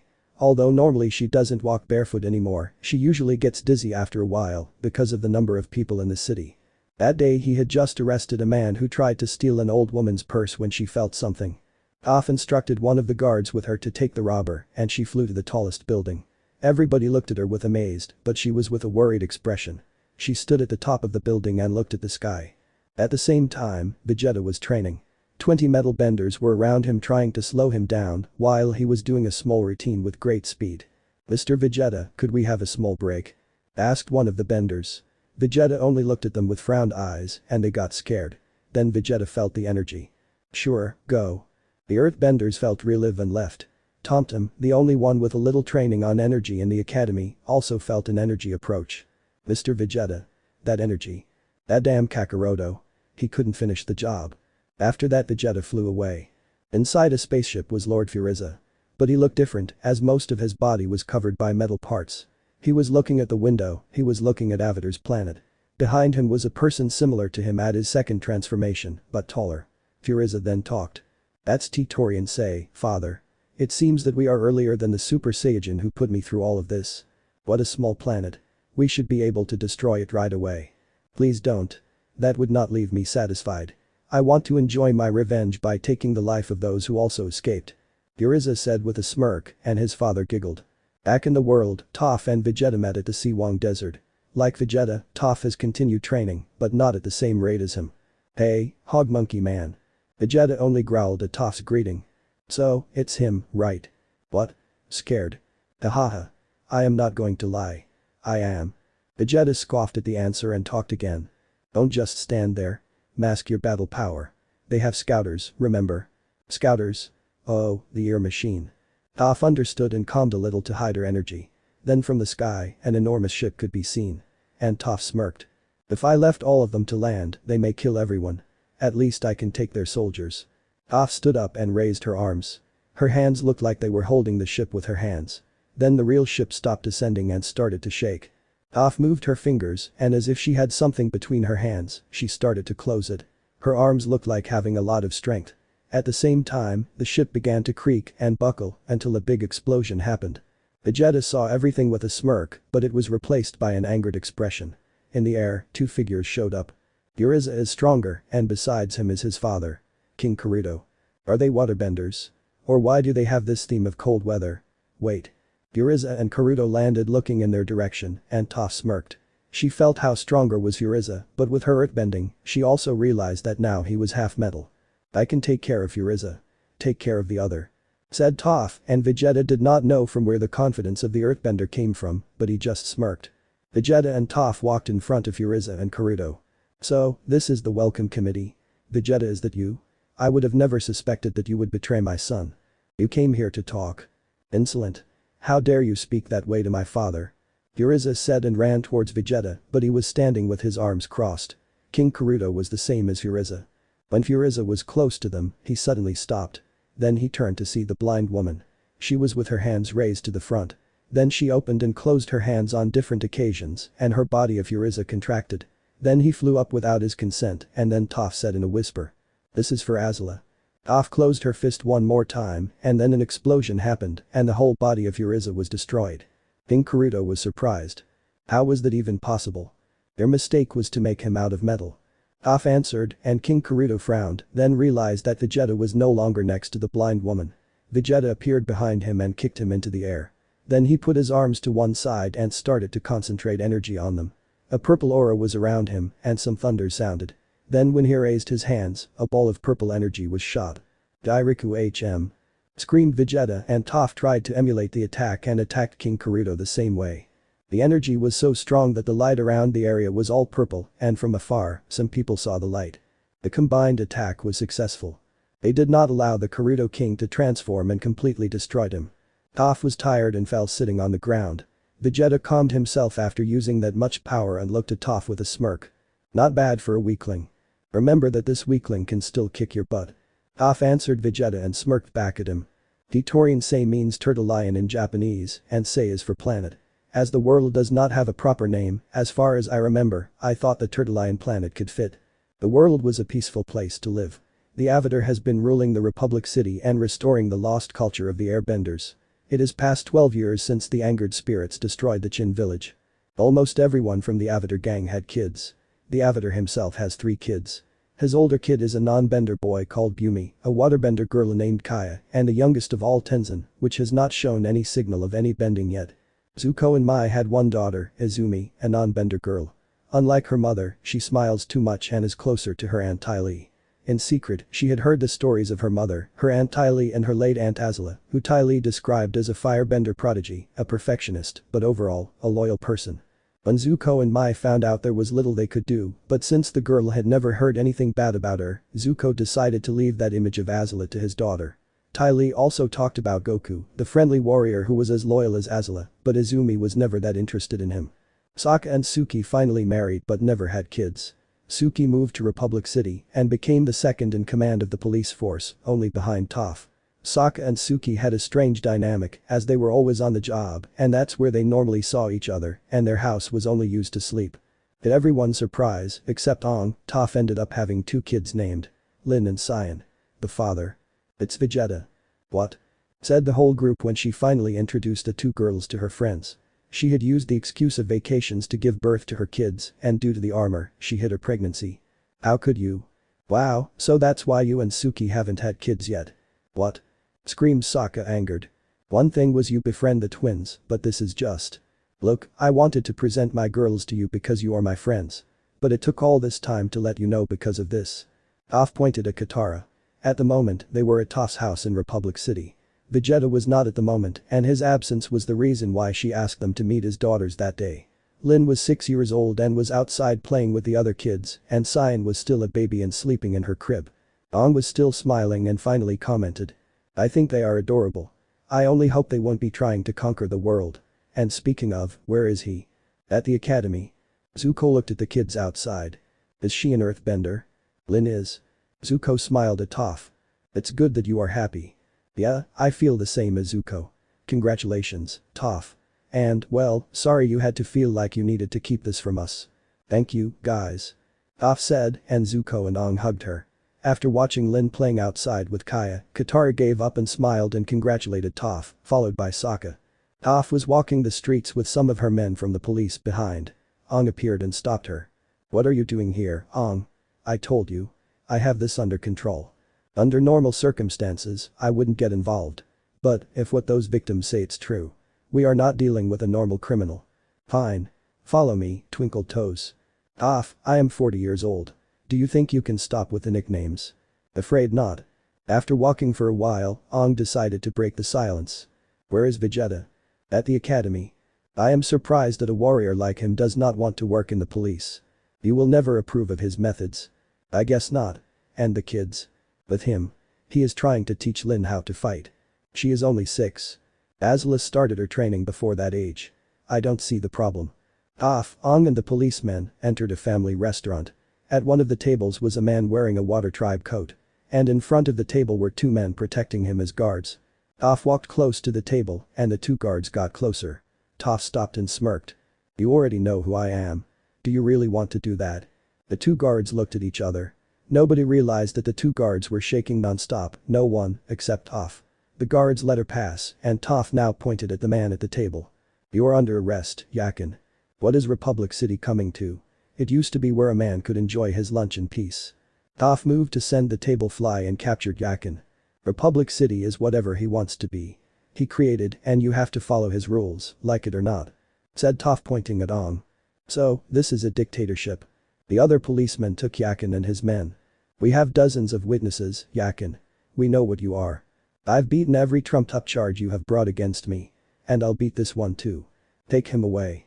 The restaurant went back to peace and the Avatar was left thinking. Toph appeared behind him when Yakin and his men were sent to prison. I sometimes think that Vegeta's methods are better. Especially with people like him. Toph. Killing him is not the solution. It was the solution with Frieza. Said Toph while walking away. When Toph arrived at her home, she looked back out the window and to the sky. A week later, the trial for Yakin was happening. Toph was surprised that Vegeta was there. Unknown to her was that Aang asked TomTom for Vegeta to be there. They thought that Toph needed her husband's support. Vegeta was there because he wanted to get out of his boredom. The training with the metal benders had become stale and his daughters were too young to get proper training. He had been training with the goal to become a Super Saiyan like Kakaroto, but he still has not achieved that power.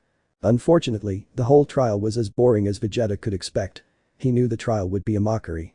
It won't be like the ones done by the Saiyans or the ones done in Frieza's army. All the babble was very boring. They repeat the same thing over and over again, perhaps to make you believe that what they say is true. They said he had a technique to make other people do what they want using the opponent's blood. But the other part said it can only be used at full moon. The Vegeta, the technique was not worthy. It seems made for people to only enjoy torture and not fighting. It has the disadvantage of only using it at full moon, making it less interesting to Vegeta. At least the Azera transformation gave you a boost of power. After a few hours, the counselors, who worked as judges, came back and said. Only the South Water Swordsman was standing up. Councilman Sokka will now deliver the verdict. Announce a man. In my years, I have encountered people born with rare and unique bending abilities.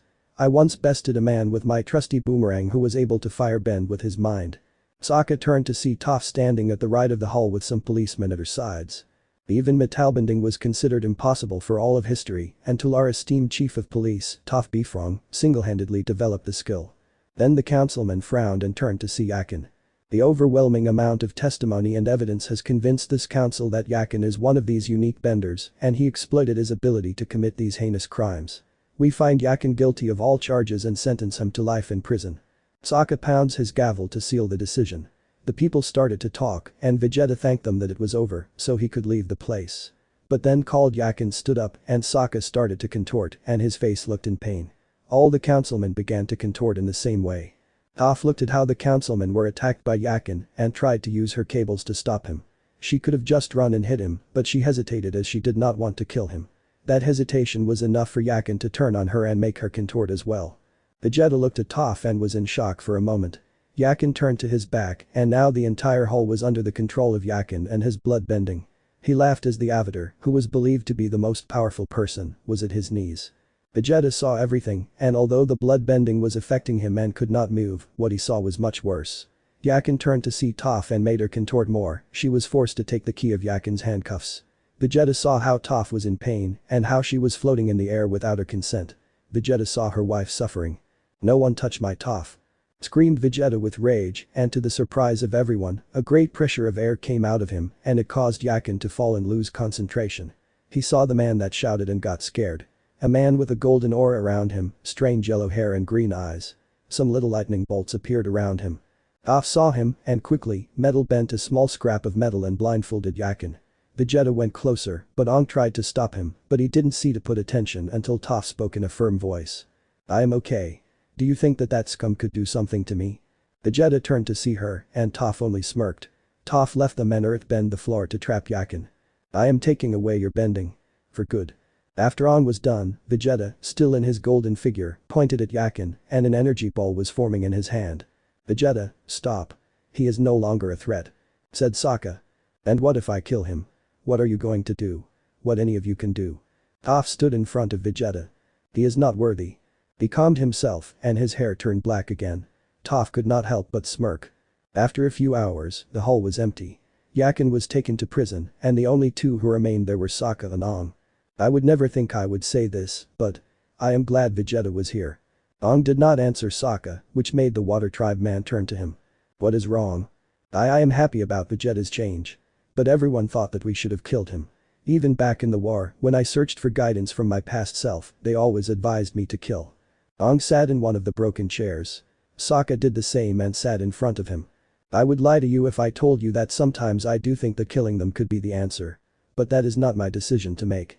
Nor the past avatars to make, but yours. Aang turned to see him with a weak smile and Sokka continued. You want to restore balance, but adding more violence to the violence does not sound like real balance. And you can understand that, even when the others were blinded by vengeance, you seek the solution. The Avatar smiled fully and hugged his friend. Thank you Sokka. What do you mean that she is recovering? Screamed Toph at Vegeta while he was making push-ups. She is your daughter. She is too weak. She is only 7. She needs to train, and that will help her be stronger. I told you that she won't be training with you anymore. No daughter of mine will be a weakling. We agreed that if they were earthbenders, I would be the one training them. Vegeta stopped training and stood up, looking at Toph. Around them were some metal benders still trying to make Vegeta go down. Behind a wall was Lin, hearing how her mother was screaming at her father. She had a splint on her forearm and a small band-aid on her left cheek. Her eyes were full of tears. In her mind, she thinks that she is the reason for the fight. Then she heard her mother saying something she did not want to believe. I am going to take my family and the girls to Republic City. And you will not see them again. Vegeta frowned at her. He wanted to shout and give a piece of his mind. The last descendants of the Saiyajins should be strong, but he felt the presence of his daughter and decided against it. Toph turned her heels, and while walking, she screamed. Lin. Come out. We are leaving. Lin came out of the building and walked to her mother, looking back to see her father a few times. When they crossed the academy's door, a big bright yellow light showed up inside. 14 years had passed. Republic City Police Chief is still Toph. Suki left the job to become the chief of Kyoshi Island. Lin has grown up with guilt but with a goal in her mind. She remembered her father as a strict but fair man. He wanted to always do things right and prepare for any future battle. He always imposed order. Even the Avatar itself respect him. She wants to train and become strong, like her father, so she will one day find him and he will be proud of her. She arrived at her house and saw her little sister, Cyan, already there. She loved her sister, but she knew that she was going on the wrong path. She was with the other 2 guys, and in the center of the table was jewelry scattered. Sue, what are you doing at home? You should be at school. Haha. You almost look like a real cop. Lin crossed her arms and looked at Cyan for her answer. What? Are you going to tell mom? It's not like she is going to care. From where did you get all that stuff? It fell off the back of a truck. Answered one of the guys with Cyan. Lin frowned when the answer did not come from her sister. What are you doing hanging out with this trash? Cyan jumped from her seat and looked directly at her sister's eyes. Do not call my friends that way. Lin was still in the same pose, but Cyan took the bag after placing the jewelry inside it and walked to the door. Come on guys. Let's leave. Lin looked at her sister and stopped her before she crossed the door. Sue, stop. Take your hands off of me. You are wasting your life with that scum you call friends. At least I have friends and life. The door was closed with a big thud. A year later. Lin finally became a police officer. She kept training, not only her bending, but also her investigation capacity. She was patrolling the streets with a police car on a day that looked like any other. Suddenly the radio sounded asking for reinforcements, and just when she responded to the call, a car that met the description of the culprit for the robbery that was just announced, passed. Lin stepped on the gas and followed the car. She turned on the siren, and the people started to move away to stay safe. The persecution lasted just a couple of streets until Lin used her metal cables to take out one rear tire. The car of the culprits crashed and stopped. From the car, 2 guys started to run away, but they were captured by Lin using her metal cables again. Leave them alone. Sue. With wide eyes, Lin saw her sister coming out of the car. So, your scum friends are the Terra Triad. Stealing. I didn't steal anything. I just drove the car. I owed my friends a favor. It's not a big deal. They are the Terra Triad. Trash like them are the reason for many deaths in the city. I can't let you get away from this. Oh really? And what are you going to do, officer? Arrest me? Cyan mocked her sister with confidence. She has grown up to become some kind of celebrity, and the Terra Triad knew about her immunity from the police and how easy they could manipulate her. They only showed her some things that piqued her interest, and what she was looking for was something that would thrill her. When Cyan turned and walked away, she was stopped by her sister. The metal cables line surprised her, and her head got heated. She took a knife from her sleeves and broke the metal cables, which whiplashed back to her sister. The sound of metal cables ripping skin and the painful scream of Lin stopped Cyan's escape. Lin tried to ignore the pain and used a crashed car's door to capture her sister. Cyan fell, but she was scared after watching her sister's cheek covered in blood. Inside Toph's office were her 2 daughters. Cyan was pouting and Lin was with a straight face. Toph never thought that she would be in this position. In her youth, Toph may have had some fun with the Ong and the others. She may have scammed people, but those people were also scammers. But her younger daughter was part of a criminal organization. She is her daughter and does not want to see her in jail. But then, why was her own sister, of all people, arrested? She could have made it look like the other 2 were the only ones in the car. Toph walked behind her desk and pointed at her daughters. What were you thinking? And what were you thinking? You 2 had put me in an impossible position. You're mad at me? She is the one running around with scum criminals.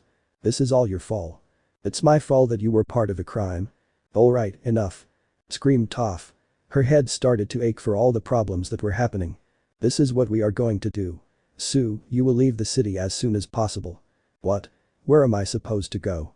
You will stay with your grandparents. Lin, give me the arrest report. Lin gave the report to her mother with a suspicious look. She thought his mother would want to change something or put it away until her sister left him, so her file will continue to show her connection to Terra's triad. But what Toph did was something Lin could not believe. Toph took the file and ripped it apart. Mom? What are you doing? You can't cover this up. There were witnesses. I am the chief of the police. I can't have a daughter in jail. So, once again, she gets to do whatever she wants and there are no consequences. Toph's head was exploding at that moment. She put her hands on her head and sighed. This is our only option to save our family. Lin stood up suddenly, frowning at her mother. She walked and opened the door and said to both women remaining in the room. Our family was destroyed the moment you cast out our father. Lin left the place slamming the door. Cyan looked at the ground, but then she made a pouting expression. The next day Lin went work like always, but without her mother's approval, she made a raid over the Terra Triad. Toph watched as the jails filled up and although the public eye believed her, inside the police station, everyone knew who was responsible and began to admire Lin more and more. Toph started to question her own decisions. Her job took a lot of her time from her family and when Lin screamed at her about Vegeta, she felt guilty. She hasn't forgotten him and from time to time she wonders what he is doing, although the answer is always the same, training. A week passed and Toph finally got a letter from her parents. Unfortunately, they told them that Cyan never arrived. Toph was worried. She had years without training and she had lost the power she once had. Her maternal instincts asked her to look for her, but then she turned to see her other daughter. Lin has done her job almost perfectly, without asking for anything in return, just that the rest of the people try to do the same. Due to the rampage of Lin arresting people, Toph's work was easier, but now she is always inside her office due to all the bureaucratic stuff she must do. At night, when she was walking back home, Toph suddenly felt two energies. She could not believe it and stopped walking. She tried to calm herself, but a smile was on her face. Small pink people were sitting in a circle. They were eating some kind of fruit. They wore red pants, on their torso wore armors that covered only one shoulder, and under, a white shirt. The older ones had, around their mouths, antennas longer than the young. Of the people around, there was only one that looked odd. That person was wearing similar clothes, but unlike the others, his skin was not as pink and he had black hair. That person was eating up a mountain of fruits close to him. When that person finally ate all the food, he stood up. Thank you for everything. I will never forget any of you and all your help, but I have to go. The pink people went around him and hugged him. Please say my thanks to Master Pabara. The pink people left nodding their heads. The man walked towards a capsule with a strange emblem on the front. He opened the capsule and sat inside. Goku started to press a button and a voice sounded. Arya say, Zalt say, Burenchi say, Waku say for plus 25, Bep say. Almost 4 hours later, the man was still pressing the button, Wakusei for plus 79, Wakusei for plus 448, Wakusei for plus 17, Y Dorado say, Chikik, M plus to say, Nameku say. When he finally heard the word he wanted, he stopped. Finally. Then he pressed the biggest button and the ship closed and started to fly away. Snai was with the rest of his people. He still feels a lot of energy and that is why he was following the steps of the previous great patriarch when he was still young. He helped others with their problems and guided them to help the planet become full of life. The small Nameku Seijin was running around over a small hill when he saw how from the skies, a star-like fell. He got scared and ran to tell the great patriarch about it. The people started to run and hide and a small group of warrior race Nameku Seijin went to the scene. And to their surprise, the great patriarch went with them. They refused at first, but Snai imposed himself. He had a good feeling about it. When the group finally arrived, they saw the ship opening. A pointy black hair showed up and a familiar face appeared. The Nameku Seijin calmed down and smiled. Welcome back to Nameku say. Hi. Goku smiled at them. And flew towards them. Snai hugged Goku when he was close. Hey, I also missed all of you. Let's go to the close village. Goku nodded and followed the Nameku Seijins. At the village, Goku was sitting eating some fruits from the place that the Nameku Seijins didn't know was edible. Goku would wish to eat some meat, but he did not know if they would have a problem with that because he knew that they wanted to make the planet to be as live as possible. After the small feast, Goku went and talked with Snai. I want to ask for a small favor. Don't say any other word, my friend. Snai smiled and from the skies, 6 different Nameku Seijin arrived, each of them had a Dragon Ball in their hands. When the Nameku Saiyajins left the Dragon Balls on the floor, they bowed respectfully toward Goku. They knew that he was the one that defeated Lord Frieza. Everybody gathered around the Dragon Balls and Goku was standing in front, next to Snai. Then the old Nameku Saiyajin raised his hands and said, Akarado Poparunga, Perito Para. The sky turned dark, while clouds started to form. Then the mighty dragon showed up. You have united the Dragon Balls. I will grant you 3 wishes. Now state your wishes. Goku stared at the dragon with his eyes and mouth wide open. Then he turned to Snai, who chuckled at Goku's reaction. Could you please ask for Azula to be revived? Snai nodded at Goku while smiling, then turned to the dragon. Apurunga. Pepito Latongaj Azula. The red eyes of the dragon shined for a few seconds, and then, in front of Goku, his dream came true. Wearing not the Frieza army's armor, but a red armor from the Fire Nation. She was wearing a bun on the top of her hair. In front of Goku, Azula showed up. She was looking around with her guard up, but all she could see were the smiling faces of the Nameku Saiyajins until she sat Goku down. Goku walked towards her and hugged Azula. I took the liberty of restoring her body in gratitude for fighting for the peace of Namekusei. Goku broke the hug and looked at the dragon. Thank you. Snai walked to Goku. You still have 2 wishes. I know that one of your wishes will be to return to your planet. Yeah, the ship I used is only for 1 person. But. Before that. Azula stopped Goku from answering that he did not need another wish. Goku? You looked older. How much time has passed since my death? Oh, 37, no, 38 years. 38 years. Azula turned at Snai and he felt great pressure as if he was under attack. Then Azula finally said. Tell the dragon that I want him to turn Goku younger so he will be at my same age. Snai nodded nervously. Apuringa. Kopu Donpin Karu Goku, Kitato Azula. Goku's body was covered by a bright light for a few seconds and then it went back to normal. Neither the Nameku Saiyajins nor Goku saw any difference, but Azula looked at him and nodded. She turned to Snai and said. We are ready for the last wish. Snai nodded, now calmed as the murderous energy was no longer around Azula. The great patriarch turned to the dragon and said. Apurunga. Goku to Azula Donran Yapaipan Karu Tuzin. The eyes of the dragon light up. Goku and Azula bowed with respect, using the Fire Nation greeting. Then they disappeared from Namekusei. The next thing that Goku and Azula saw was the Tuzin city. They were standing close to the forest. Azula turned to Goku, held his hand, and pulled him close to her. Azula closed her eyes and kissed Goku, putting her arms around his neck. Goku was at first surprised, but then he too closed his eyes and kissed back. The Aura Saiyajins, not my firebender twin. There is nothing bad with us being together. The end.